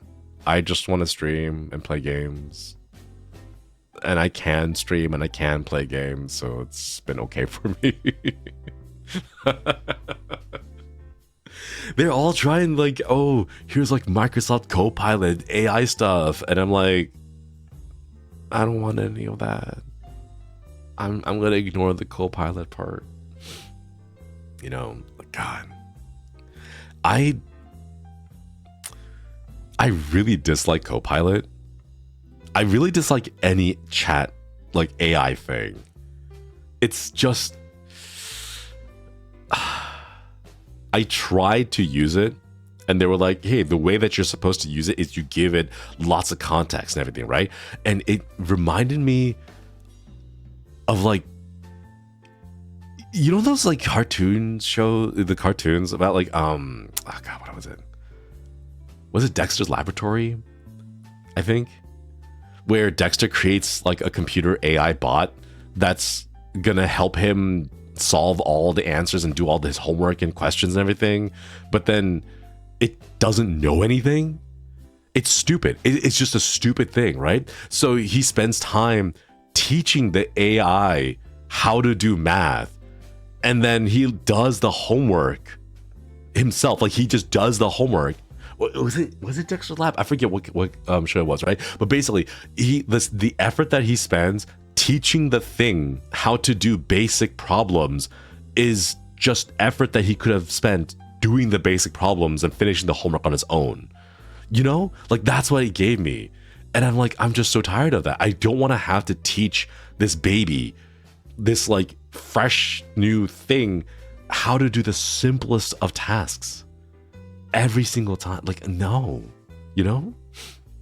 Dexter would have been too smart for that. Yeah, maybe it was a different cartoon, but like that was the vibe I got. Like, you make a robot with the idea that the robot helps you do the things, but it doesn't know how to do anything. So you have to spend the time teaching the thing, and that time spent teaching it could just be used doing it. I don't know, you know? Dexter's problem was that he couldn't outsource data entry to massive teams of people in lower cost of living regions. Oh no. Man, Dexter, why don't you just outsource? God, like, outsource your... Oh my god, I'm not sure if that topic may have been a little bit too heavy for a cartoon. I don't know. I'm trying to Linux Mint on my laptop for uni stuff. Oh, good luck, good luck. I hope it goes well. I tried Linux in the past, and I couldn't. I just genuinely could not. But man, crazy stuff out there. Crazy stuff. Hello, Somni the bunny. Welcome, welcome. Chad, what should I eat for lunch today? I'm not really vibing with any food right now. I'm not feeling anything. Give it a stretch. Thank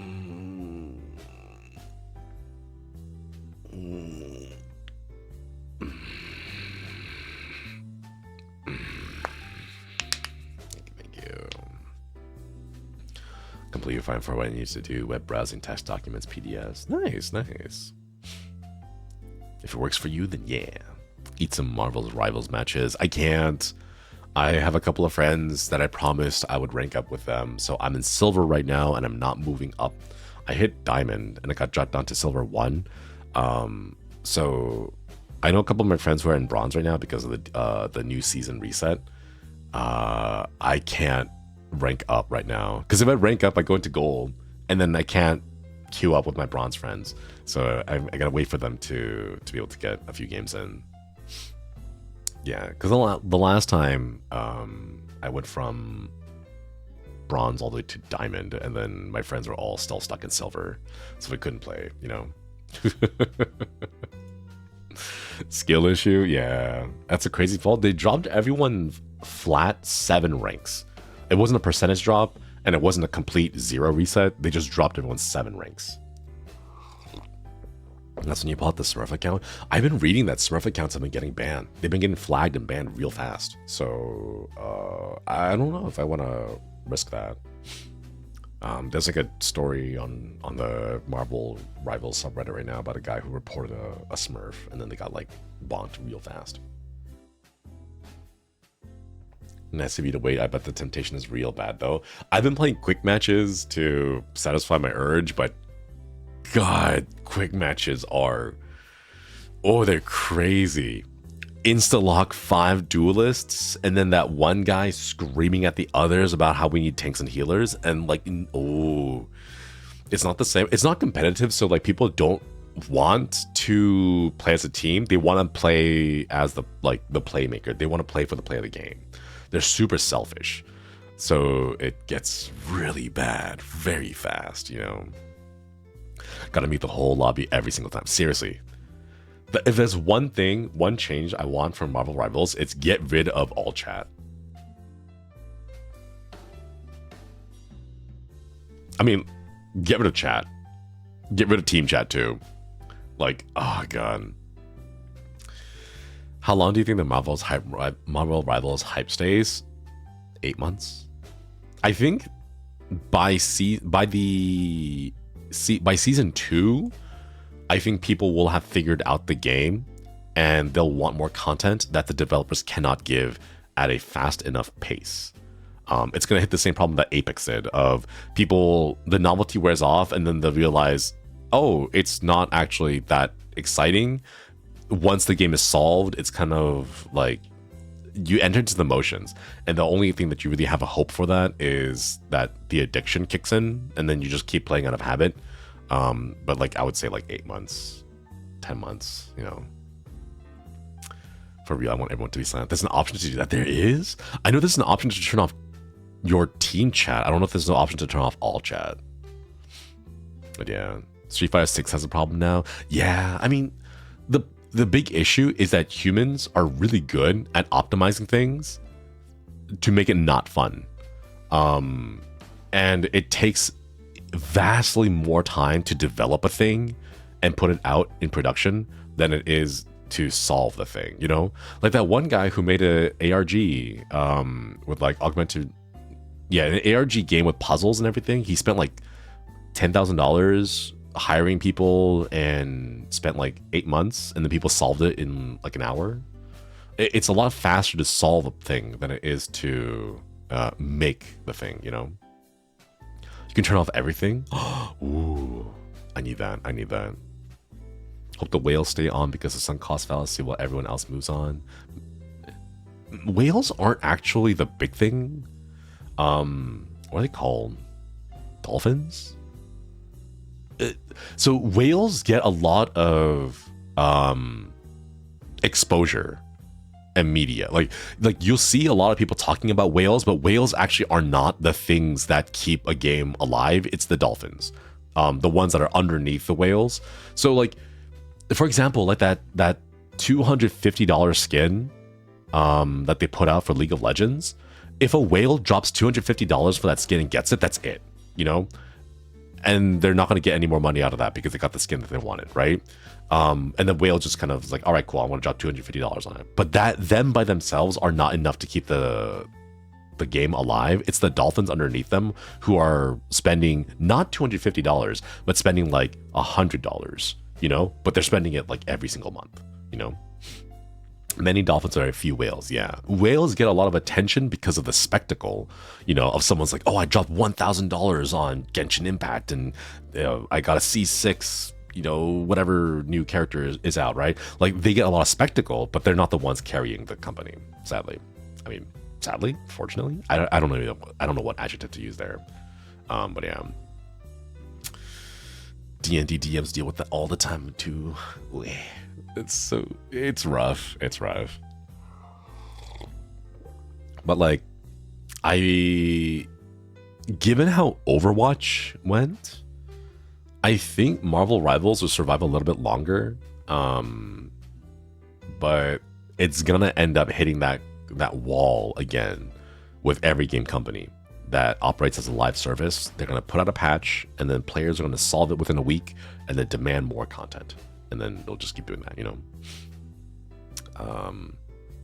Like EVE Online has had this problem because they've been playing for like 18 years now, 20 years. I don't know how long they've been playing it.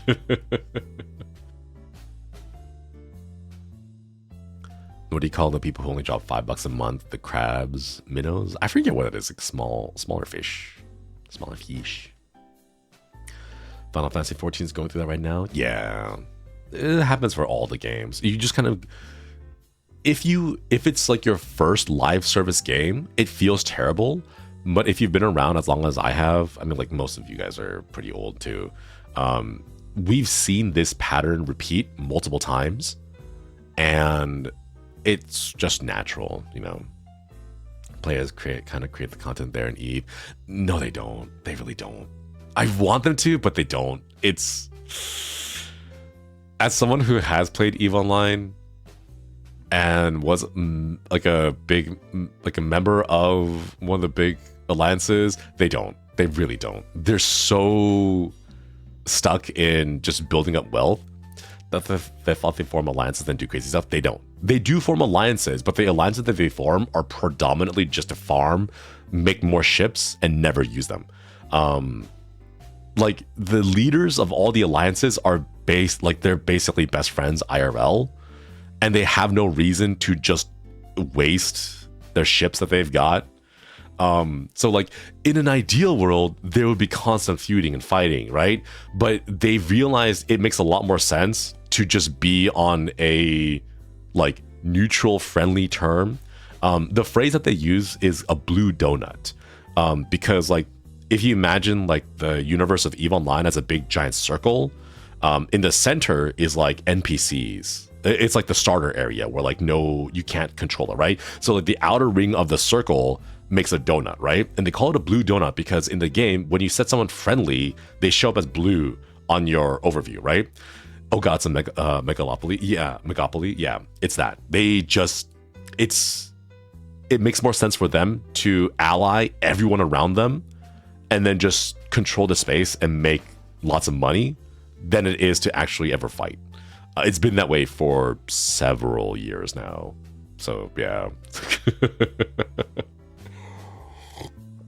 The idea of no one would want to do war because it's bad for the profits. Seriously, that's 100% though. 100%. I remember stories of double agent spies and people taking flights to throw hands IRL because of EO Online long time ago. Yeah, I don't think those happen anymore. The thing is, like, the people who are in charge, the ones who have authority in those alliances and those corporations, have been around long enough that they kind of know everyone by name. So if anyone tries to like sneak in, they're instantly outed by literally everyone in every management position for every single alliance. You know, it's this internal like clique that they have that they'll never change. You know, it's weird. It's weird. I remember my husband playing it years ago and just making enough gold in the game to pay for the monthly fee. Yeah, a lot of people just do that. They do these things called like strat ops or like strategic operations, but like most of the time it's like waking up at 3 a.m.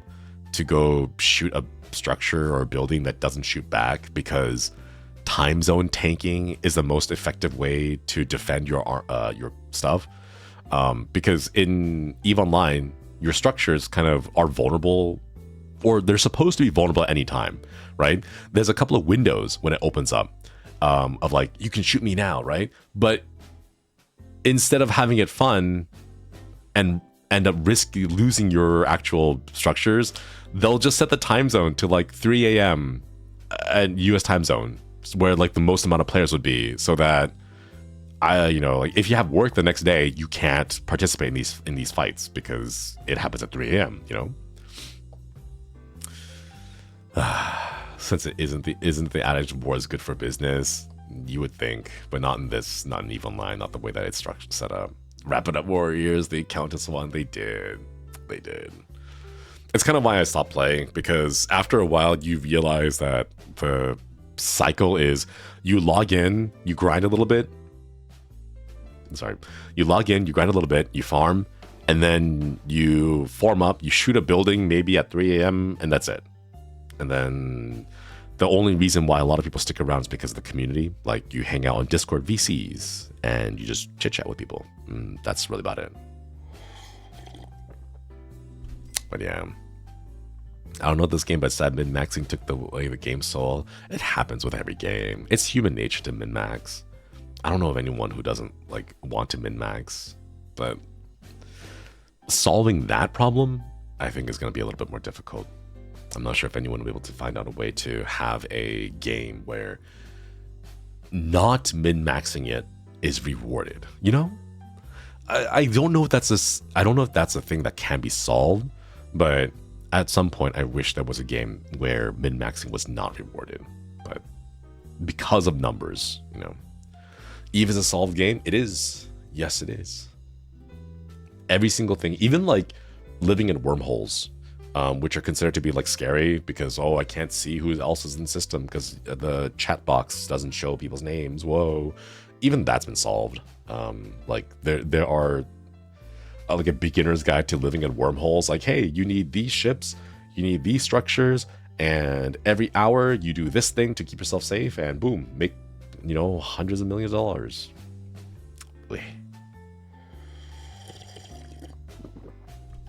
It is what it is, though. Gamers, very efficient, especially for EVE Online, because the type of people that EVE Online attracts are the ones who really get good with spreadsheets, and they're able to analyze like everything down to even travel time. Like, you claim you're making 300 million ISK per hour, but actually, because you need to travel 7 gates, you need to take into consideration travel time and the warp speed of your, like, they're crazy. They're wild. They know how to optimize everything. It's impressive, but at the same time, it sucks the fun out of the game. Yeah. TFT tried to resolve it this season by stopping people from tracking match analytics. Oh man, that's rough. That's rough. Just with, I don't know. If you need to get to the point where you just cut off API access so that people can't collect information as well, I think the only thing you're doing is delaying it. You're not fixing the actual issue, you know? Cabal's looking forward to Ashes of Creation, player-driven economy like how Arcade was before it went pay to win. Hope the game is fun. I'm not familiar with Ashes of Creation. I hope it's good, though. I've been looking for another game to play. Bruce Lee, thanks for stopping by. Hope you have a wonderful day. Have a good time zones. Man. Sorry if you're hearing weird noises in the background. I'm like fidgeting. This is like a roll of tissue paper that I have. Because I've been sneezing a lot. And then just like rolling it between my hands.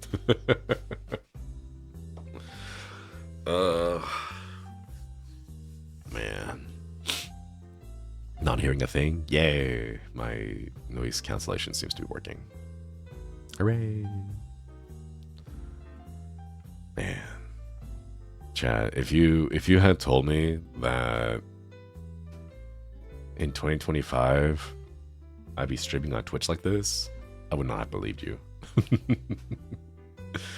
I took a crocheted fiddle, but productively. Ah, man, I should pick up a hobby like that. A small hobby where I can like fiddle with things with my fingers. I haven't found one yet though. There's too many things I want to do, or there's too many things I want to do, and a few things I feel like I have to do. But all of it's like taking attention, you know? 2025 is not real. Like streaming on Twitch in general, yeah. Because I thought I would go to law school, graduate, get a real lawyer job, and then just end up working in an office, typing motions and briefs for hours and hours and hours, you know? And slowly losing my mind. Cross-stitching and knitting. Ah, that sounds like fun. I know I have a friend who picked up crocheting, but it's like, they're millennial. They're all going to pick up crocheting. In the same way, okay, here's the thing. If you made a sourdough starter during the panini, you probably are a crocheter now. All right? Because all of my millennial friends during the panini, they did that. They made sourdough starters, and then now they're all crocheting, and it's like, bro, call them out. I feel called out. I knew it. I got one. Excuse me, I crocheted before the panini. Crochet before it was cool. Not the millennial allegations, but you're so right. It's such a common like pattern that I've seen repeating with all my friends. So. And we all have overgrown islands. No, not the Animal Crossing islands. They'll be like, where did he go? Where did Lex go? I haven't seen him in so long. I taught myself historical sewing techniques and handmade a garment. Yo, that's pretty cool. That's pretty cool. I'm in this picture and I don't like it. It's been 2 years, Lex. 2 years. Ah, man. I still have my Switch. I tried Animal Crossing.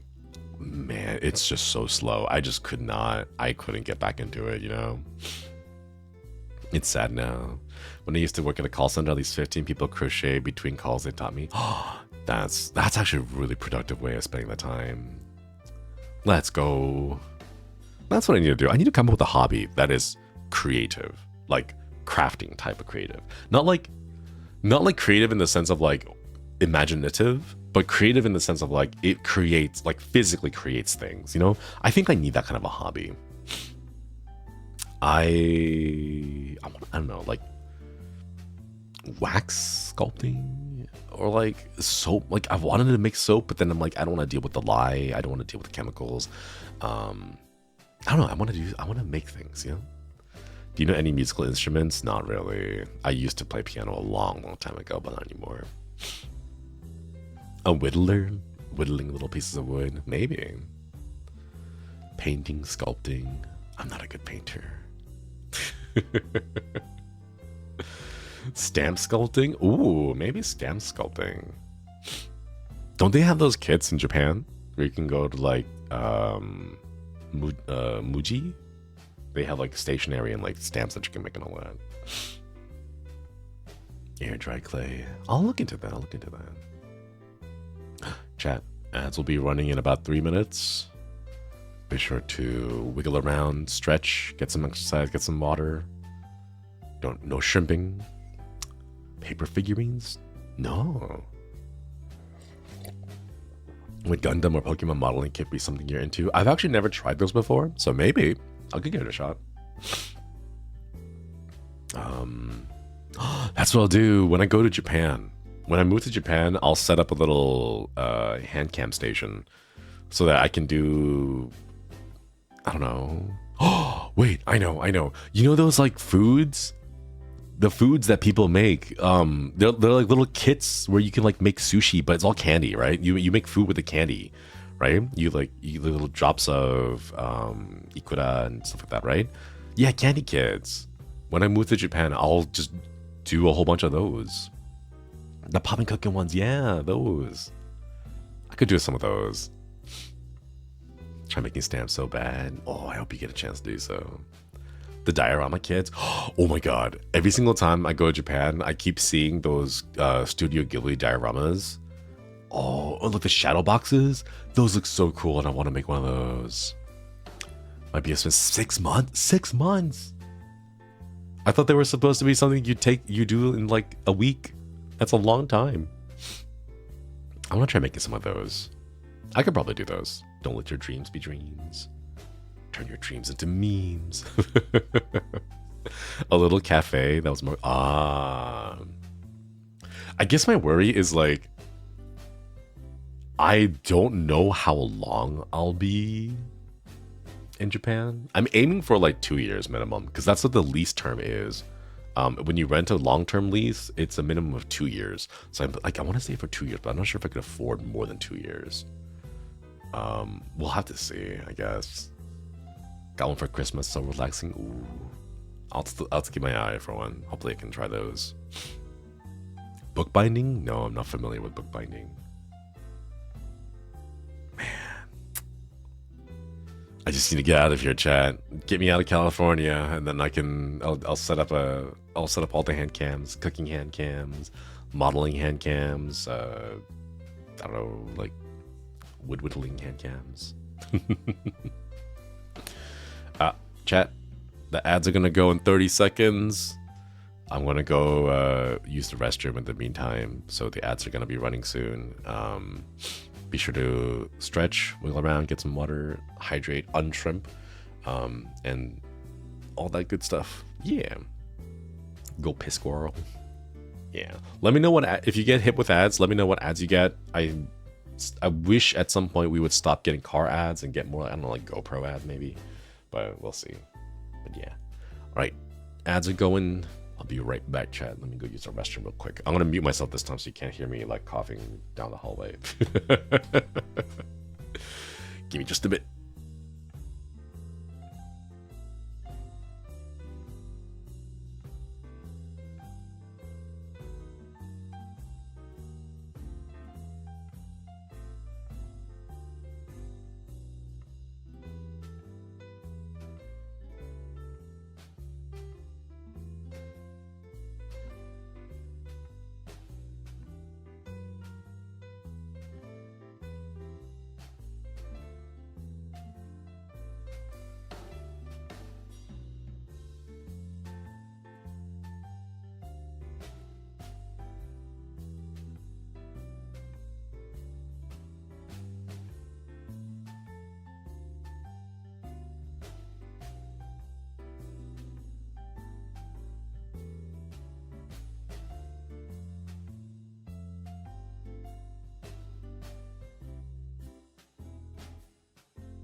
chat.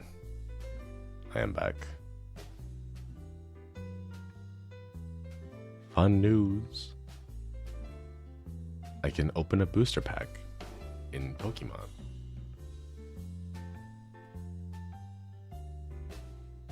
You guys want to know what I pull? I've been pulling the new Mew pack a whole bunch. What is it? Mythical Island. I pulled enough, but I now just have so many duplicates.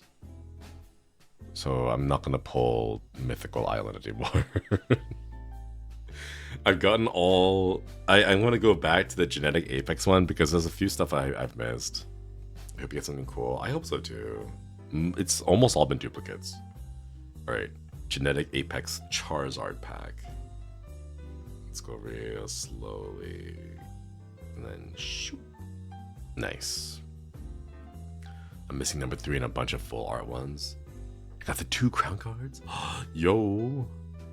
I hope you guys get the Celebi and the Superior. I have 1 copy of each. And I've been using that to do the PvE ones, the solo fights, and like just getting all the stuff in there. I don't do PvP because I don't have enough money with like the meta to keep up with the meta. All right, first card, Gloom. Oh, Eepy Gloom. Next one is Mawile.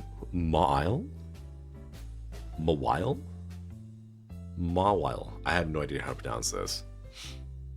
But yeah, an ad for rainy heartburn tablets, Amazon Music, some car, face cream, TVs. Oh god, why do you get such normie ads? What's with all these normie ads? Let's see. It's a basic Pokemon, 70 HP, crunch. Flip a coin if heads. Discard a random energy from your opponent's active Pokemon. Yo, wait, that's actually gonna sick.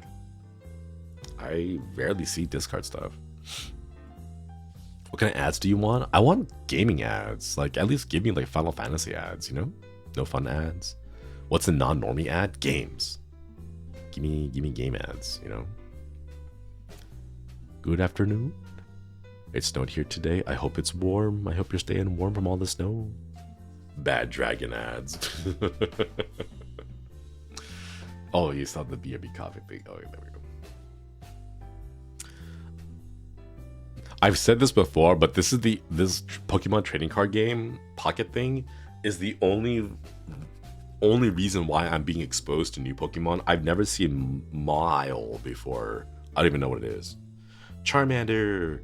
I don't think Charmander is a good card. A 60 HP, 30 damage Ember. It just does 10 more damage, but you discard an energy for every attack. I don't know why Charmander is so bad of a card. It's only useful to evolve into Charmeleon. There we go, that's the word. Psyduck, Ninetales, and then that's it. Ninetales was the biggest one. Man. And they're all duplicates, apparently. Yeah. Psyduck is cute.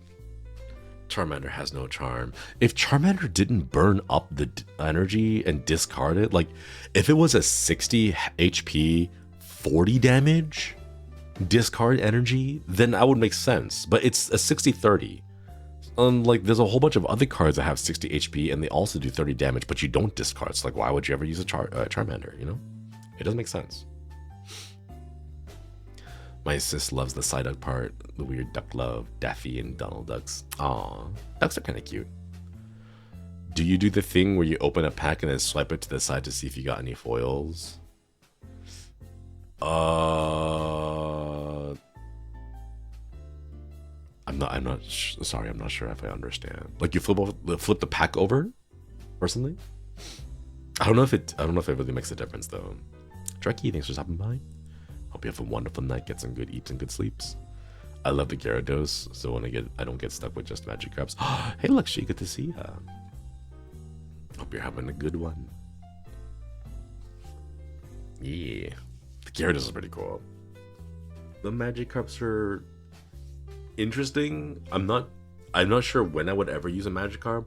30 HP for a retreat is an interesting card. I don't know how to use it. Unless like someone forces it out using like Sabrina, maybe? I don't know. You can drag it slightly to the side and it'll show if there's any shinies. Oh. No, I didn't even know you can do that. Hello, Unraid. Okay. Hi. The awesome. Welcome. I didn't know you could do that kind of stuff. Magikarp Slander. Magikarp are cute, but they don't. Their stats are really bad. It's 30 HP. It feels like 40 HP. Like, it'd be nice. I'd be cool if it was 40 HP because at least that way it like is the same HP as a fossil, you know. But I don't know anything about Pokemon meta, Pokemon trading card meta, so gotta go through this stream. Thanks for stopping by. Charmander can kill it. Yeah. Hello, Panky. Good to see you. Great personality. I've heard that you can't eat a Magikarp because their scales are so thick and they're like super heavily defended. No meta, just get cute ones. Best way to do it, honestly, I think. Hello, Toxic Squidding. Welcome. Should I build myself a Joltik deck? What's a Joltik? Oh, is it the little bug, the zappy bug, right? Sorry, I barely know any new Pokemons. Like, I know Chikorita and the unknowns. That's about it. What's your favorite Pokemon? I think Ghastly. The ghost Pokemon are cute. The chandelier one. That one looks pretty. There's also Cinnamon, the string cheese looking guy. But I don't know. It's been a while since I played Pokemon games, so I just last one I played was Black and White. For the 3DS, I think. Black and White for the 3DS. You like Mimikyu? Is that the... That's the one that has the Pikachu bag, right? It's cute. Yeah, I don't know too much about it, though. My favorite Pokemon is the Presso from Pal World.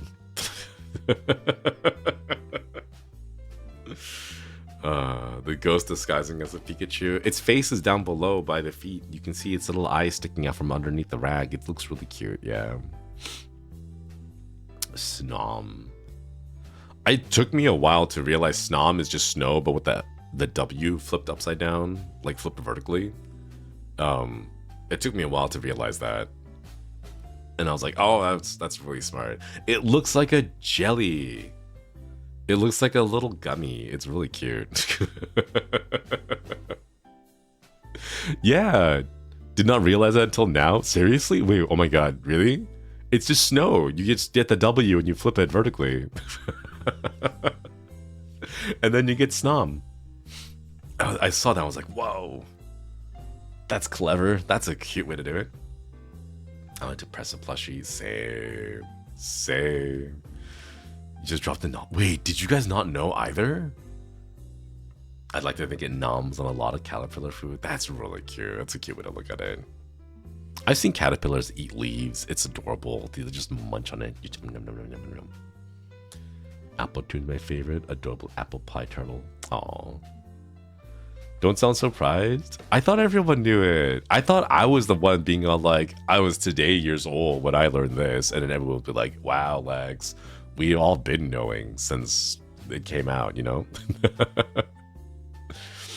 I love Eevee ever since the red blue version. I adore the evolutions. Didn't they come up with like a new, like a double evolution? The Moonbreon or whatever. I saw like a little bit of the news. Never really paid attention to it though. Delibird. It's a card. It's a card. Hang on, let me see if I can find it. Moon Umbreon? Is that one it?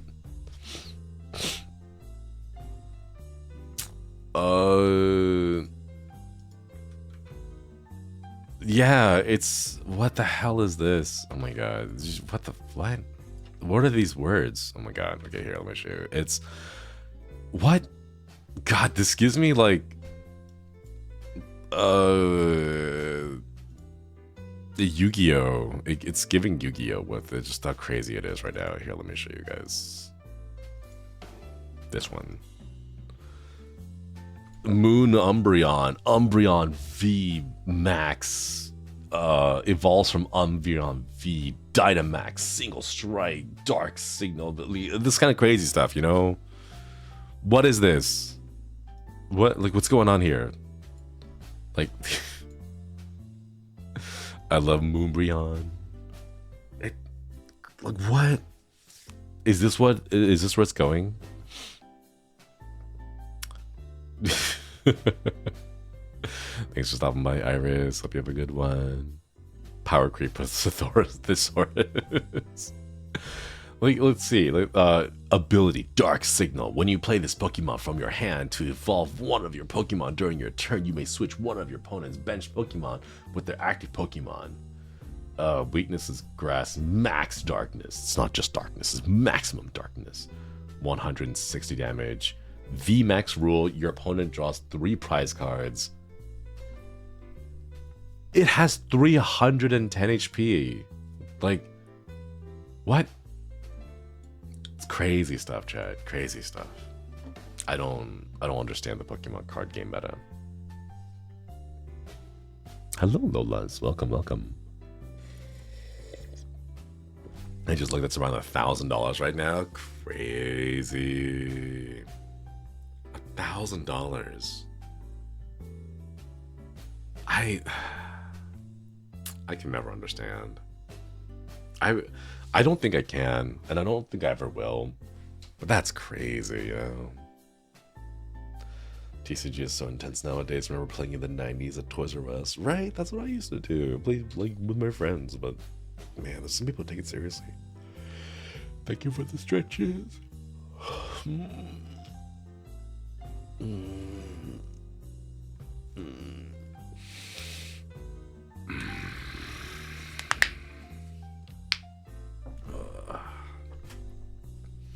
Big price for cardboard. Yeah, I know some people will like it. Like it's their thing, and by all means go for it. You know, like I don't want to yuck anyone's yum, but $1,000 for a card, that's crazy. You know, that's wild. I cannot imagine that. I can't imagine that. The only TCG experience is playing pre-built Magic deck straight out of the box. That's fair. I think a lot of people start that way too. It's just $1,000. That's a lot of money, you know. With $1,000, you can buy the new 5080 GPU from NVIDIA. That's a lot of money. That's great. That's rent. Yeah. It's cool if someone has that kind of disposable income and they're able to indulge in what they enjoy. That's fair. It just, for myself, I would never understand it. I don't think I'll ever get to that kind of point where I can like look at something and be like $1,000. Yeah, I'll buy it for my hobby. I don't think I'll ever do that. I mean, like maybe I kind of do. Like I'll buy like a pretty good GPU because I know it's like an investment, but like it's being used, you know. I'm not sure if anyone's gonna actually buy the $1,000 Umbreon card and then actively use it, you know. Some paid $2 million for the one ring. Oh my god, that's insane. Post Malone. What's more crazy? 1,000 is only the minimum. Just win the lottery. I wanted to go when the Mega Millions hit $1 billion. I wanted to go buy a ticket, but I was still recovering from COVID and I just couldn't find time to go out there and buy a ticket. I wanted to. I don't buy lottery tickets that often. I only buy it when it hits $1 billion, and then I buy one ticket because it's $2. So I'm like, $2 to be able to just daydream and like live out a fantasy of what I would do with $1 million. And then I always end up going out to Reddit and then reading the stories of all the millionaires winners who had their lives ruined after winning winning the lottery. And then I'm really glad about why I never won the lottery.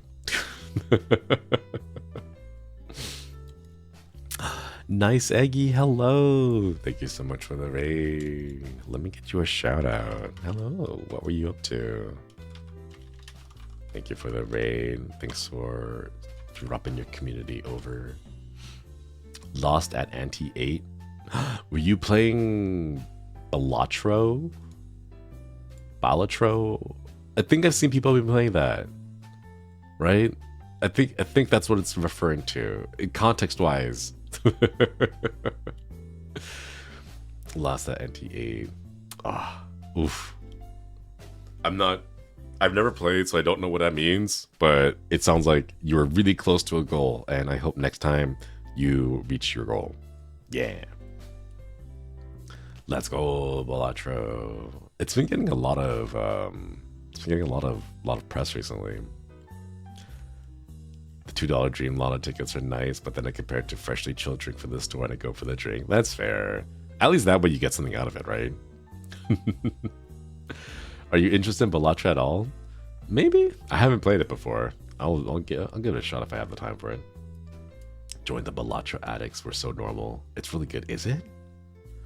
I'm still trying to finish the DLC for Inscription, but it's been rough with all the modifiers on there. Hello, Ghost Hunter. Welcome. Got my phone too. Wait, you can just. Wait, you can put on your phone? Poker with roguelike mechanics on top. See the addictive nature. Ooh. Was Balatro the one that got into the news a little bit about how they wanted to fight back against like a mature rating because the ESRB, which is made up of like boomers who don't understand things, gave it a mature rating or something like that. Inscription has the DLC. Yeah, it's called Casey's Mod. And it's basically the first act where you play with Leshy over and over again. That was the one. I think it was in the UK. Oh my god, man! When I found out how these boards are made and how they make decisions to give certain games certain ratings, I got so like not mad, but just like really disappointed that you're giving these people who don't know anything that much power, you know? Are they gamers? No. Do they have any consistent rankings? No. It's just they show up one day and they're like, yeah, I believe it's this ranking. And then we're like, okay. And then they just like mark something as all the boomers have never touched a game before in their lives. Yeah. Not even game journalists, right? Like, I'll take game journalists at that point. People who know nothing end up in those positions of power a lot. It's surprising. Hey, I don't know anything. Put me in charge. Put me in charge. I'll be able to. I'll be able to do things.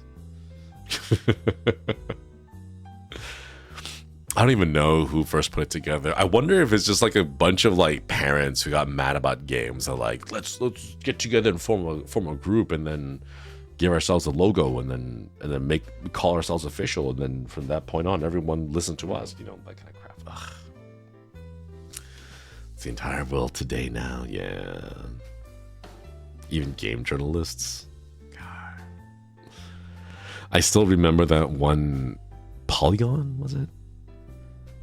Where the gaming journalist played Doom, tried to snipe with the pistol, kept dying, and then called it a really bad game that was inaccessible, and they published it.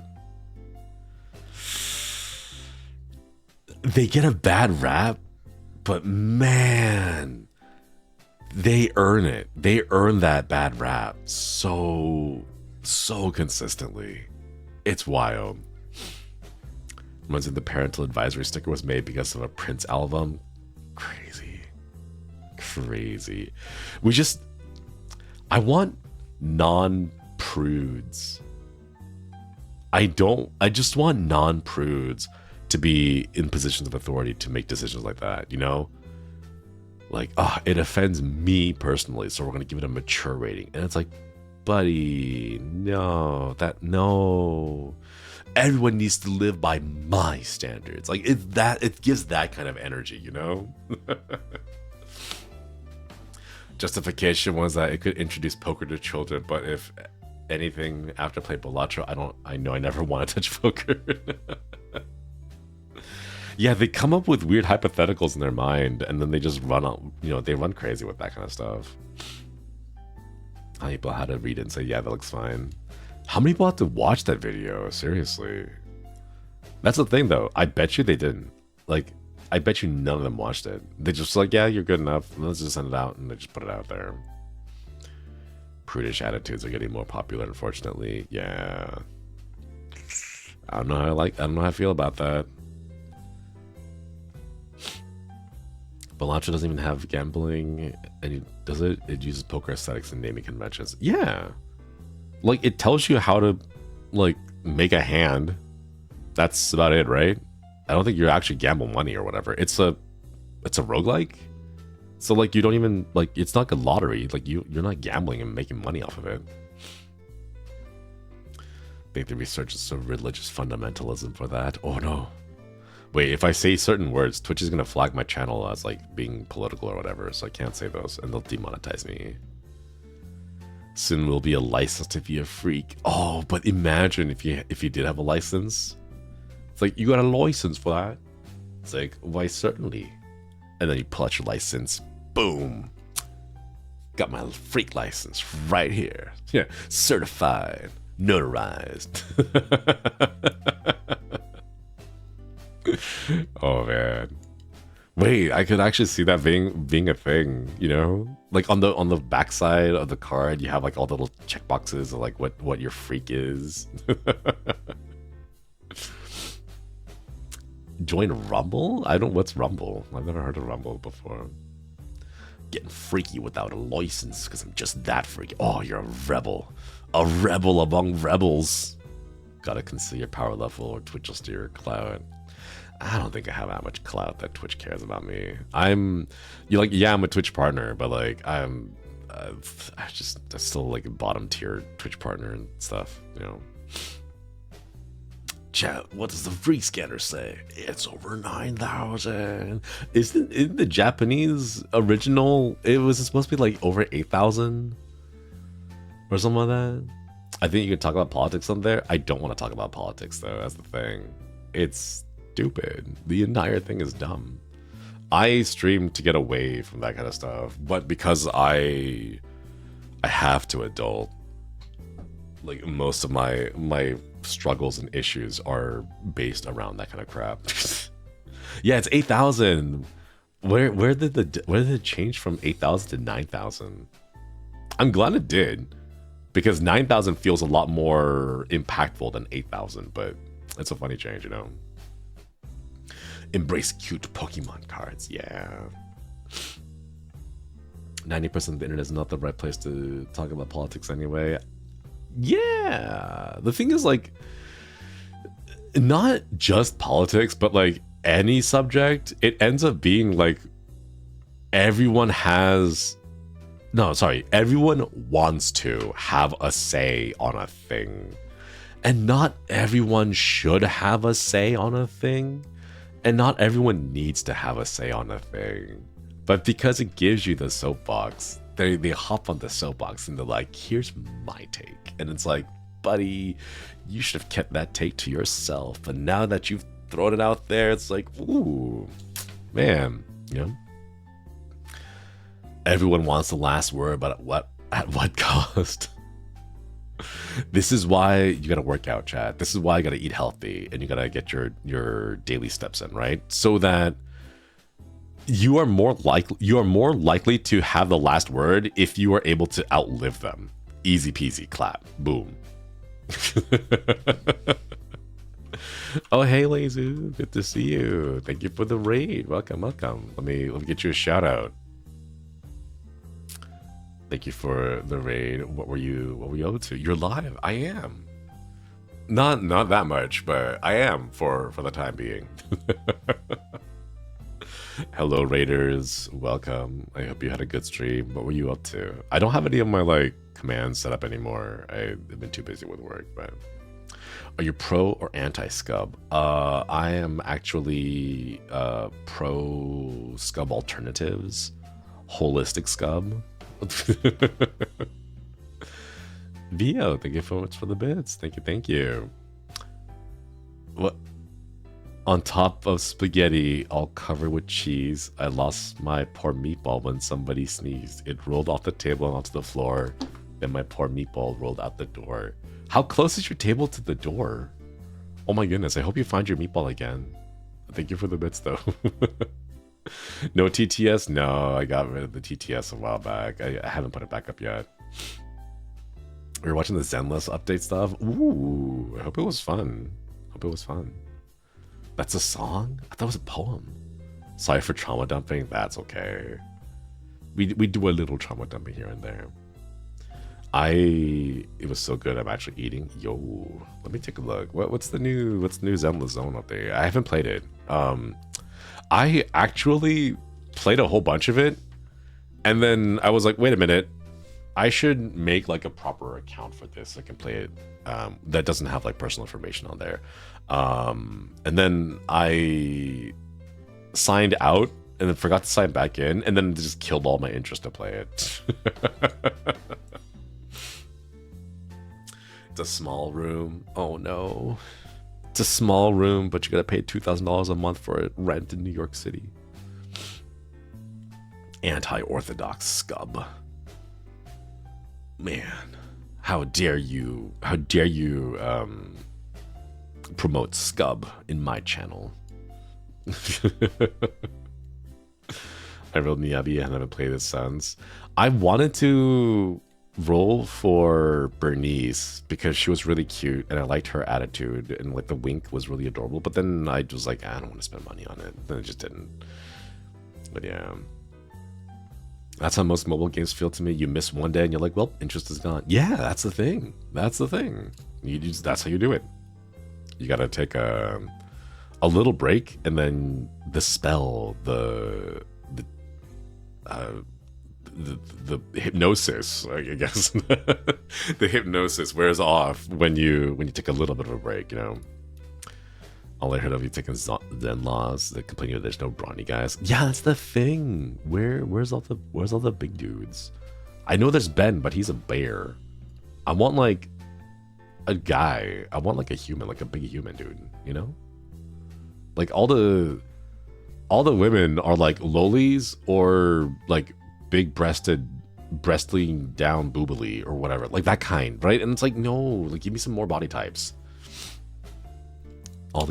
All those are about FOMO and dailies.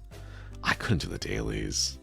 At some point, I just like it clicked with me. Like it's more of a job than a game. And then once that clicked in for my head, it just kind of stopped. You know, dailies, weeklies, incentive stuff in this game never hooks me. Yeah. Marvel Rivals hooked me. But that's because the gameplay is kind of fun. I enjoy it. Like I want to get better at the game because there's a thing I can actively work at, right? I can't really do that with any I can't do that with Genshin. I can't do that with like any of the Hoyoverse games, sadly, because you can't outskill numbers. You know, like the only way you can grow is to just keep upgrading your items, keep upgrading those like artifacts or keep upgrading those CDs, and you just grind for those, you know? Have you tried the update? No. I'm waiting right now. I've played quick matches, but the quick matches are crazy. But like I haven't played ranked with the new season yet. But like, see, in Marvel Rivals, you can like in any like these kind of action games, you can just play the game and then get better at like game sense, get better at game positioning, at timings and things like that. You know, there are things that you can actively improve on that are directly related to the gameplay. That's what I love. You know, I miss that about like StarCraft when you did 1v1s on ladders. Sorry being BL because I'm sick of those female body types. Give me thick girl without the body shape. God, right? Man. one day. I don't think people are ready for it, sadly. They want it, but most people are still stuck in like the whole I'm gonna fall in love with whatever social media tells me I should love, but wait.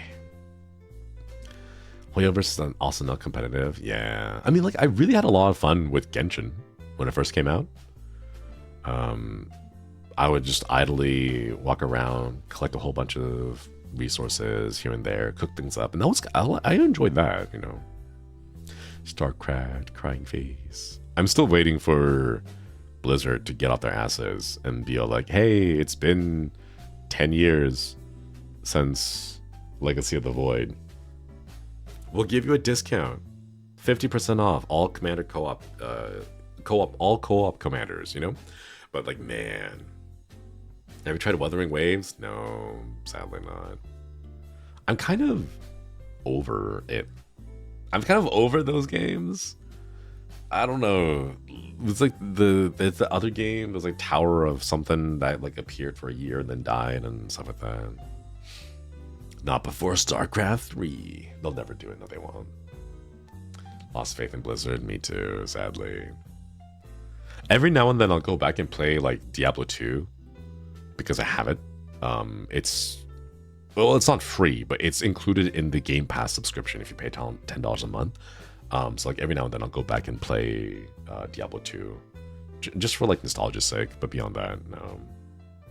Over gacha? Yeah, I'm over gacha. Well, to be fair, like I never was into gacha because I could either do a 10 pull, which I know is not going to give me the 5-star character, or I could spend that $10 on a delicious burrito al pastor and get a delicious like nom nom, you know? What kind of game is Diablo? Path of Exile, but worse. I'm sorry. It's Path of Exile, but worse. That's the kind of game Diablo is. There's no other way to explain it, but just Path of Exile, but worse. Have you played I played Path of Exile 2. I'm waiting for them to add more items because right now I tried to play Ranger, the archer one, and it's rough. I dislike the way that the games work because as an archer, as a ranger in Path of Exile 2, you know that meme of the guy like that's sweating really hard and he's like key smashing and everything and trying to like dodge everything, right? There's that. And then the alternative flip side, there's a guy that's like just like having a wonderful time and it's super easy, just casually strolling through them, right? It's that. Like as you play Ranger in Path of Exile 2, it's so sweaty, just trying to kill any small thing because you're so squishy and you can't let yourself get surrounded because if you do, you can't dodge roll out because you have collision. Oh my god. But like if you play Mage, the sorceress, right? It's the easiest thing ever. It's insane. Yeah, Ranger versus Sork. Yep, 100%. That I started Ranger and I'm like, nope, I can't do this. And then I played Sork and it is like a walk in the park. Oh my god. Diablo 4 gave me so much hope only to let me down the worst ways. But don't you have phones? Don't you all have phones? Don't you all have mobile phones?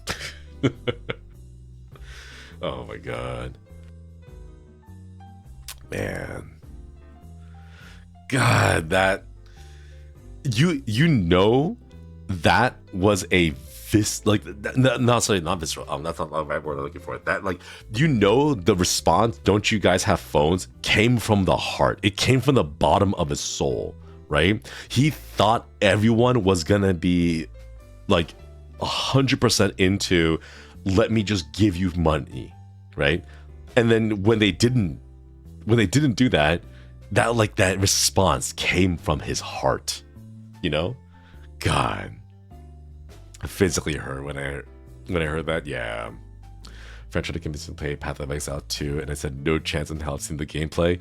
It's fine if you play Sorceress, and then you just kind of grind your way up, and then because the stash is shared with everything, so you just speed run through everything as a Sorceress, and then you go back and play the class that you actually want to play because now you have all the money that you need. It's an out of season's April Fool's joke. God. What a legend. I wonder what he's up to right now. There's a couple of people who were like genuinely legendary in my mind for like crazy stuff, and I want to know what happened. Do you guys remember when, what was it, like Metal Gear Solid won an award? Was it Metal Gear Solid? I forget. Or was it like Death Stranding? I forget.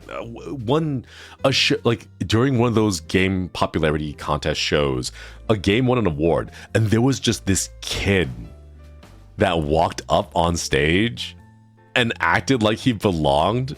And then he said something, I don't remember what he said, but it was just some random kid that walked up on stage with everyone. And he's like, I'd like to thank, was it like Bill Clinton or something crazy? He just said something random and out of context. And it was like, who the hell is this kid? You know, what's he up to now? That was last year? Oh my God. Oh my God, that was last year. It feels like so long ago. Elden Ring TGA, the Game Award. Oh, the Game Awards, yeah. Reformed Orthodox Rabbi Bill Clinton. Something crazy like that, yeah. He just walked up on stage, acted like he belonged, and just dropped that out of nowhere. Oh my God. He has a podcast now? God. Oh my God. They all have a freaking podcast, don't they? They all have a... God. Is that what people do now? Is that what people do now? They go out of their way to do something stupid. They get a little bit of virality, and then they make a podcast. Hawk Girl made a podcast, and then she made a fake cryptocurrency who did a rug pull and made off with like $500 million or something like that. You know? Podcast. This is my podcast, chat. This is basically a podcast. I don't have a moving model anyway. What blew my mind is the Hot Tour Girl had a podcast and trying to make a career of being a meme. Yeah. Yeah, it's wild. It's wild. I've returned tickets to Dokomi. I haven't bought. Let's go. I hope you have a fun time. Meet all your Oshis at Dokomi.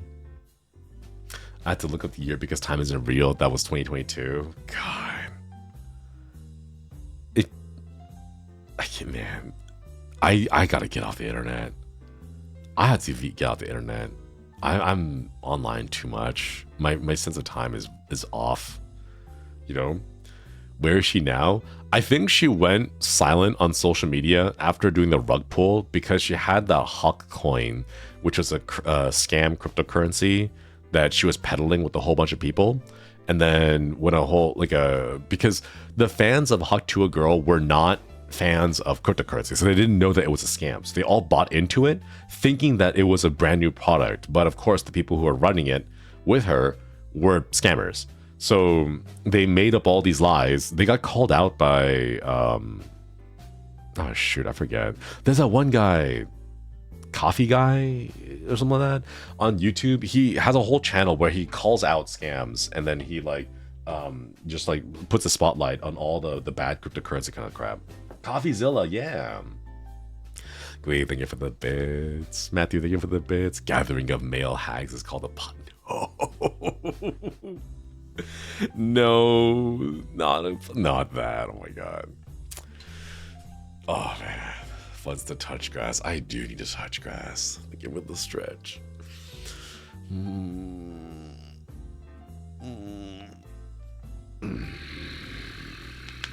Thank you. Oh, hey, Dream, good to see ya. Good to see ya. But yeah, Hot to a Girl, hooked up with a bunch of, not hooked up, Hot to a Girl partnered up with a bunch of scam crypto artists or cryptocurrency scam artists. And then they did a rug pull, made like several $1 million off of all their fans. And then immediately afterwards, she went silent on social media. Anonymous, thank you for the gifts of the dream. Thank you. Appreciate that. Yeah, Coffeezilla has another trend called Voidzilla. Ooh. A group of male hags being called a podcast makes me imagine them like a flock of birds. It can't be just male hags, because like male hags, there are some good male hags out there. It's like a certain type of male hags that have too much audacity. They have too much entitlement, you know? Like, they've lived very, what's the word? Not sheltered. They've lived very privileged lives, and they believe that their experience applies to everyone. What's that phrase? It's the inability to realize that other people have different lives than you do. It's that phrase, you know? Assholes, exactly. There we go. A collection of male asshole hags is called a podcast. There's some good podcasts out there too. Yeah, there's some good ones out there, but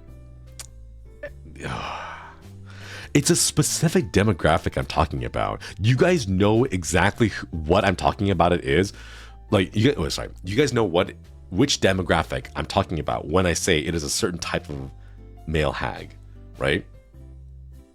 But I don't know if there's a word for it. Ass hags.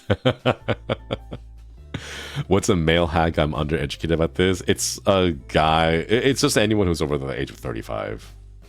But yeah.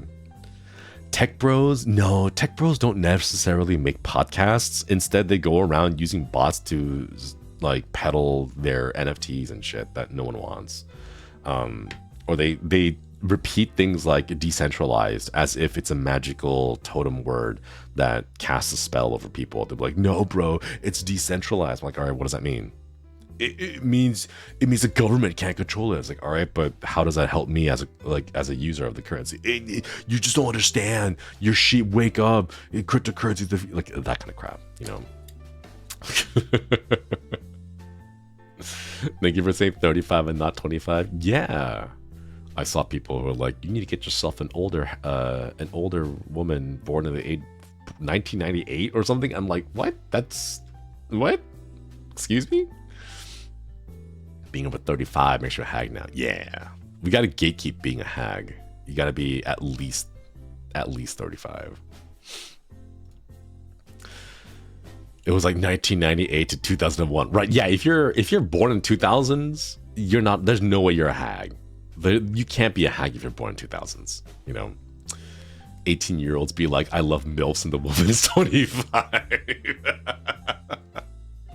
God, that's so true. I love older women 24 and up. You know, it's like, oh my God, are you serious? What the hell? Hag maxing, crone pilled. Yeah, unless you were born like, yeah, like 1990 and before, you know, that's where I would consider it. That hags meant like 45 and above. True, but the thing is, you don't see that many 45 and above people online, and that's why, you know. So like generally the demographic of people who are online in these social circles tend to be younger. So from that demographic, like, you know, anime fans range from like, I don't know, 14, 13 is like the minimum age you need to be on, like on Twitch or something like that. 13 to like 35 or something like that, 30 to 40, 13 to 40. So like within that range, like I end up on the older side. But like, of course there's people over 45 who use the internet, right? But like, you're not going to see that many of them. You see them online, they're just on Facebook. Yeah, they kind of sequester themselves into that little area. They love upvoting AI art of Jesus. Ah, ha ha ha. But yeah.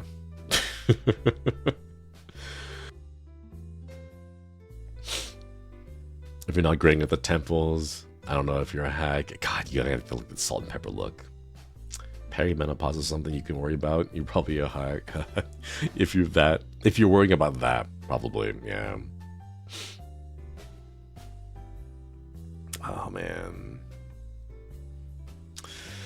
Rare gamer grannies? I've seen a few. I know there's one that's like the big gamer granny that recently retired so that she could spend time with her family. The Skyrim granny, I think. And yeah. The Skyrim one. Yeah, she recently retired. Hope she gets a good, long, well-deserved rest. Is it no male equivalent for a hag? I've seen geezer, but it hasn't caught on as much as hag has. But I think it's primarily because of the VTuber world where hags kind of like refer more to like older female presenting VTubers. I'm not really sure because the VTubing sphere is weird. Like you don't see people saying that kind of stuff for flesh tubers. I don't know. There are some things that are different about the VTuber world that I find interesting because you don't see it in flesh tubers. It's odd. And yeah.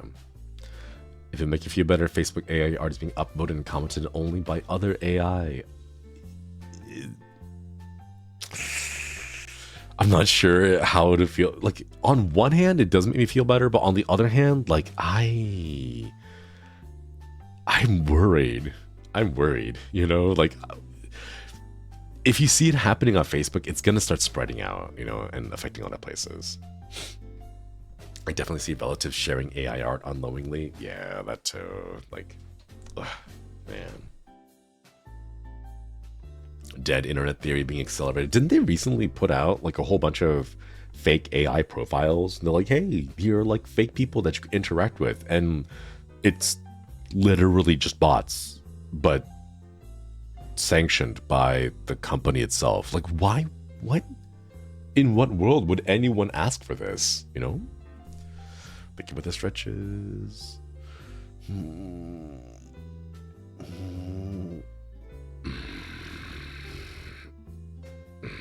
Thank you. Only watch flesh tubers who are 35 plus compared to the communities. I feel like VTuber community is very young. The concept, well, not the concept, but like the phenomenon of VTubing is definitely very young. It's very attractive to a certain like category of people, and they tend to trend younger, absolutely, which is kind of rough. I think I worry a little bit. I saw was it Endra who tweeted, I forget, someone, there was another creator who tweeted like, has anyone done, oh no, it was Hina Bobina, I think, who tweeted like, has anyone done a study on the impact of gaining like fame and popularity at a very young age by being a content creator? You know, like there are some people out there who are absolutely massive content creators right now who get a ton of money and a ton of fame and popularity who are like 20 years old. They're like 19 years old. They like literally just graduated from high school, or they like are just about to enter college, or even like they dropped out of college, undergrad, because of this like phenomenon, right? And we've never really studied about that. And I saw the tweet, I was like, wait, that's a good question. Like what is the long-lasting impact of someone gaining that much fame, gaining that much money, popularity, getting a platform that quickly just because of VTubing, you know? That's gonna mess with your head for sure. Yeah. Depending on which VTubing community we talk, so we trend younger, some trend younger or older than others. True. I mean, it really does end up being like the streamer does end up curating the audience that they want over time. So yeah, but like, I don't know, like if you're 18 years old, you just graduated from high school and you are like, I don't know, in a platform, in possession of a platform that oversees like 500 people, 1,000 people, and they're like giving you more money than you know how to manage. What happens, you know? Judging from child actors in Hollywood, drugs and depression. But that's the thing, like in Hollywood, they have those connections, right? Like the people that you work with have those connections so that it's easy to get those drugs, right? But when you're a streamer, you don't necessarily have those, right? You just have the money while being alone, right? You're not like instantly hooked in, because as an independent content creator, you don't have those networks. Like sure, you can like network and socialize with others, but like I don't know, it's just odd. I wish the VTuber community would take ideas from flesh tubers, not having to feel like you have to spend tons of money to be successful. You really don't have to, but it's what gets the most attention. And because it's what gets the most attention, people see it and say, oh, that VTuber gets a new model every 6 months. Or that big VTuber who has a lot of followers gets a new model every 6 months. Therefore, if I get a new model every 6 months, I will also get the big followers, right? They don't understand like which part influences what in which direction.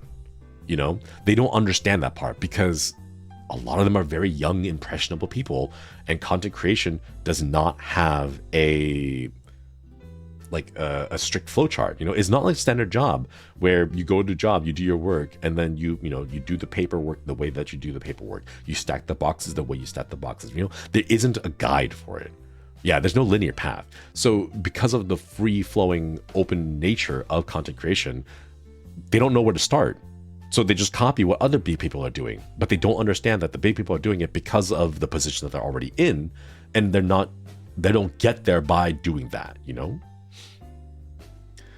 I mean, a lot of people spending money feels good. You buy something that makes you happy, true. But then for a lot of indie VTubers I've seen, like recently I've been seeing more and more, not this month so far, but like the last couple of months, like October, November, December, people selling their custom models because they either have stopped streaming entirely or they're trying to rebrand and something else, right? But I've seen more people selling off their models.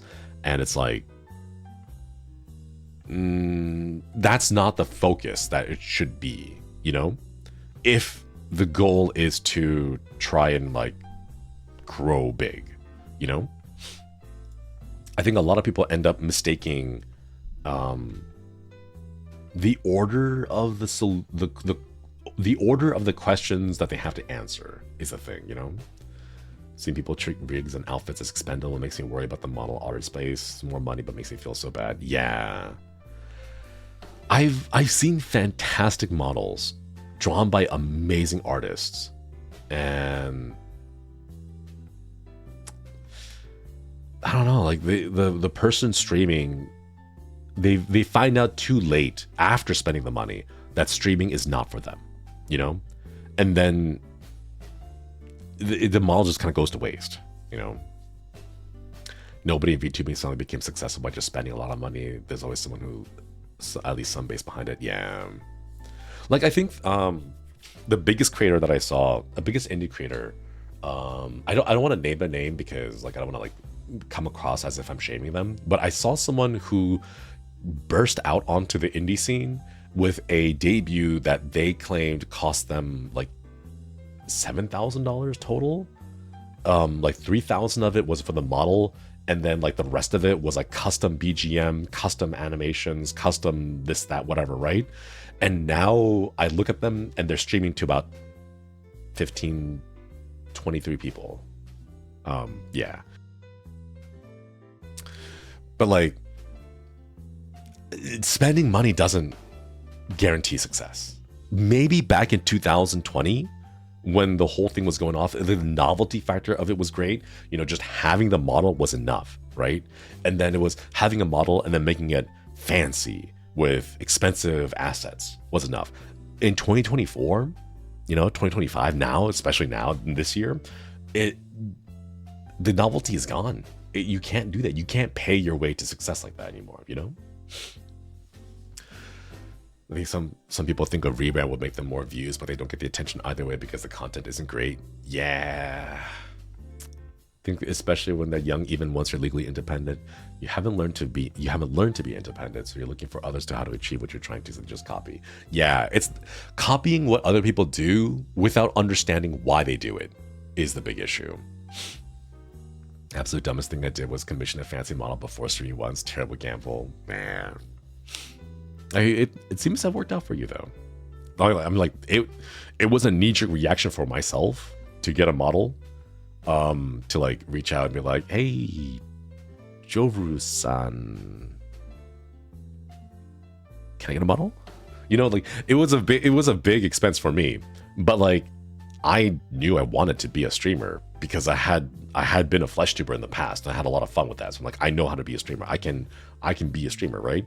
So like I was confident in my abilities because I had done it before. But like, I don't know. The people get caught up in the hype. I worry about them. I just want to be like, hey, slow down a little bit.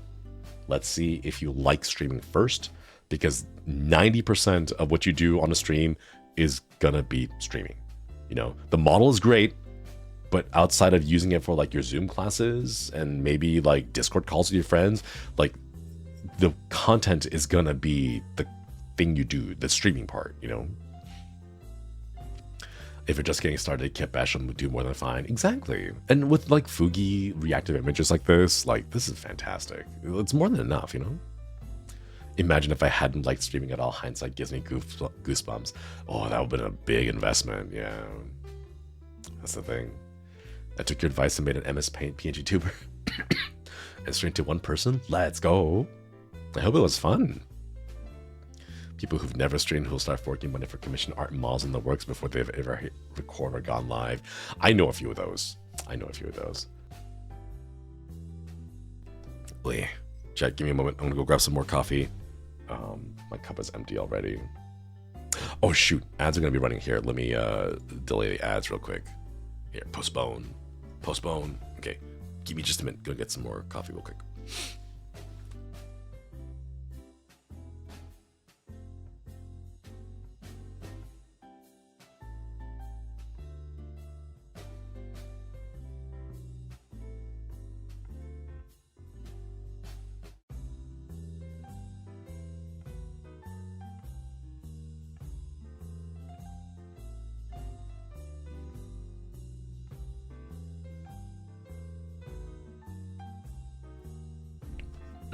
I'm back. Hello. Thank you for the stretches. Thank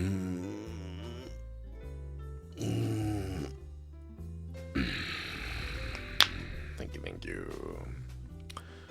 Just go all in for the Kamochiru as your art mama and get Iron Vertex ringing. Oh my god, whatever happened with Iron Vertex? That was crazy. I remember when Iron Vertex used to be like all the buzz, and then I don't hear about them anymore. Guess the bigger issue is people wanting to make content creation a career when they haven't ever even tried doing it as a hobby yet. That's the thing. You got to keep it as a hobby. As someone who does it for a career, I have thoughts. I have thoughts about it. The advice of keep it as a hobby until it's able to pay for your bills is 100% true. Like absolutely true. Even if it means you have to live a double life of like, you know, grinding out, you know, your day job and then grinding out additional hours afterwards to make the hobby work, you got to do it. Trying to make it a career from the get-go is not going to work out, especially if you don't even know if your streams are, you know, good. I think Ivy only does referral work and big commercial work now.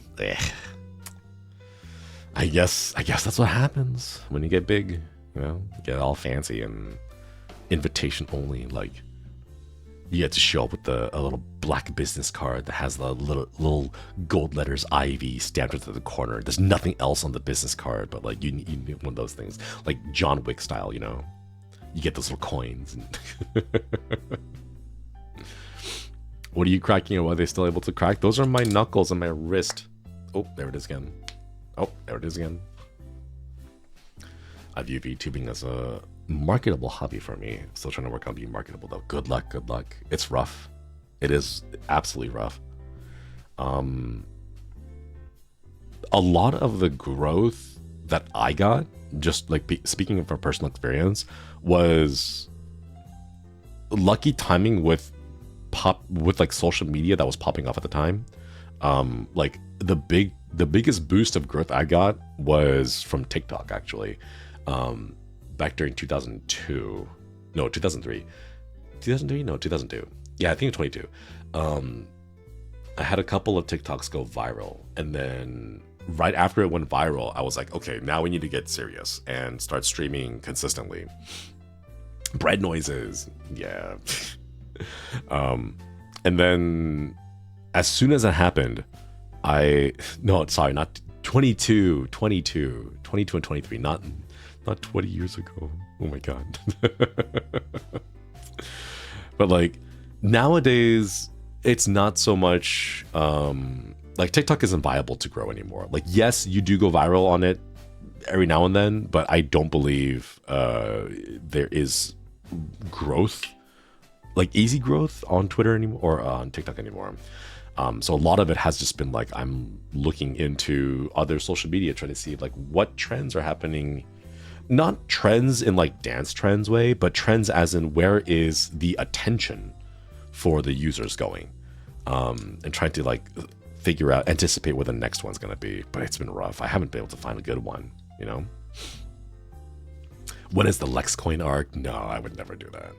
I despise cryptocurrency. I despise NFT. I despise generative, specifically AI, like all that kind of stuff. Oh my god, just I do not like any of those. I would never do that. If I ever peddle cryptocurrency, you'll know that my account has either been hacked or I am dead. Because outside of those two conditions, I would never peddle cryptocurrency or AI or anything like that. God, it makes me so mad. Or both, yeah. Or both. Oops, sorry about that. Lexcoin, but it's a collectible coin perch. I mean, like, I could probably do that. You know how, like, Phoenix Wright has that little chrysanthemum attorney badge that all Japanese attorneys get? Like, I could get one of those and then make it like a little enamel pin. God, I love enamel pins. Like, I could get one of those maybe and then, like, put that out as merch sometime in the future. Crypto shilling can be your code word for send help. I know Lex, he would never say that. He's currently being kept in the basement at this location. I understand his codes. Things like that, you know. But yeah. Our court cookies are fungible. No. I don't want to get anywhere close to that kind of stuff. Avoid the fungible thing, non-fungible thing. Oh my god. Blink twice if you need help. I can't. I'm not allowed to blink.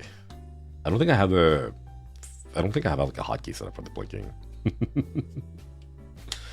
But yeah, I have real estate in my person that would happily accept Lex pins. Maybe I've been reached out to by a couple of people. Like Merch reached out to me like last year, and I was like, thanks for reaching out, but I don't think I have an active enough community to buy merch, so I decided not to take him up on the offer.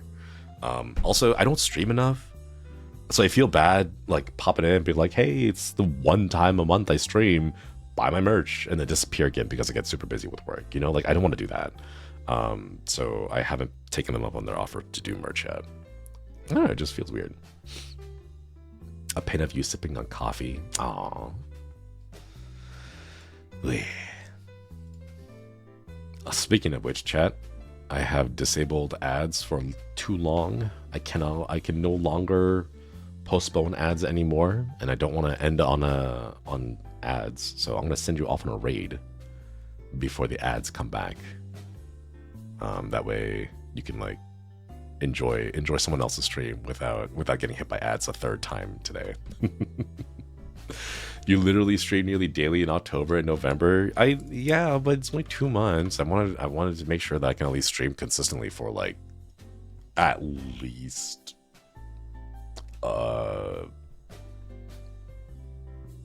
8 months, maybe. 8 months would be good. I'm down with 8 months. If I can stream consistently for 8 months, I would put out some merch.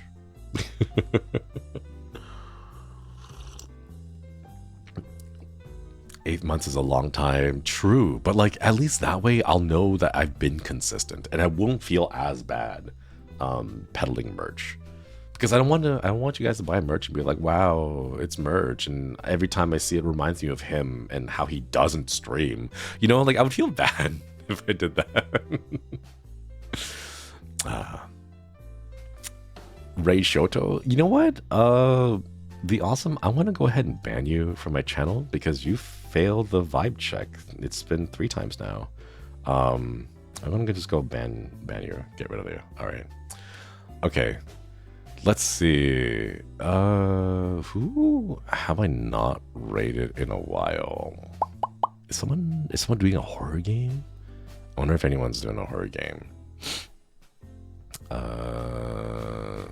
don't see any horror games. Kitania is currently playing a horror game, but we did Raidnor last time. Come to Brazil? I've never been to Brazil. Is there anything worth going to Brazil for? Sorry, at this point, I've been streaming long enough that I just don't have patience for certain things. And if you're like, if you're just not mature enough, I'm gonna get rid of you, you know? Oh, girl DM stream, but she's streaming Final Fantasy 14, and personally, I'd knock out if I were playing Final Fantasy 14. You know what? Here, I'm just gonna go ahead and send you over to. Let's send you over to Shadowroo because he was stopped by earlier today. He's doing some Freaky Friday spell jamming. I don't know what he's doing. Oh, you guys want some tea? You guys want some spicy hot tea? He's currently over at Reddit reading Am I the Asshole stories. So some juicy, delicious tea. Ooh, what's gonna be... Oh man, some of the stuff I've seen on Am I the Asshole are... Wow. Man, some of them are really bad. Some of them are really bad. Going to raid as soon as you start. Yeah. Alright, everyone. Thank you all for stopping by. Gotta get the TikTok brain rot TikTok versions. No. The one with the Minecraft parkour in the background. No, I can't. I'm done with TikTok, sadly. Well, fortunately, I don't know. Adjective. Alright. Have a good time over at Chatteroos. I'll catch you all next time when I can catch you. Hopefully, I'll try to stream more consistently again, but work is going to be work, so I'll see you when I see you. Bye-bye, everybody. Bye-bye.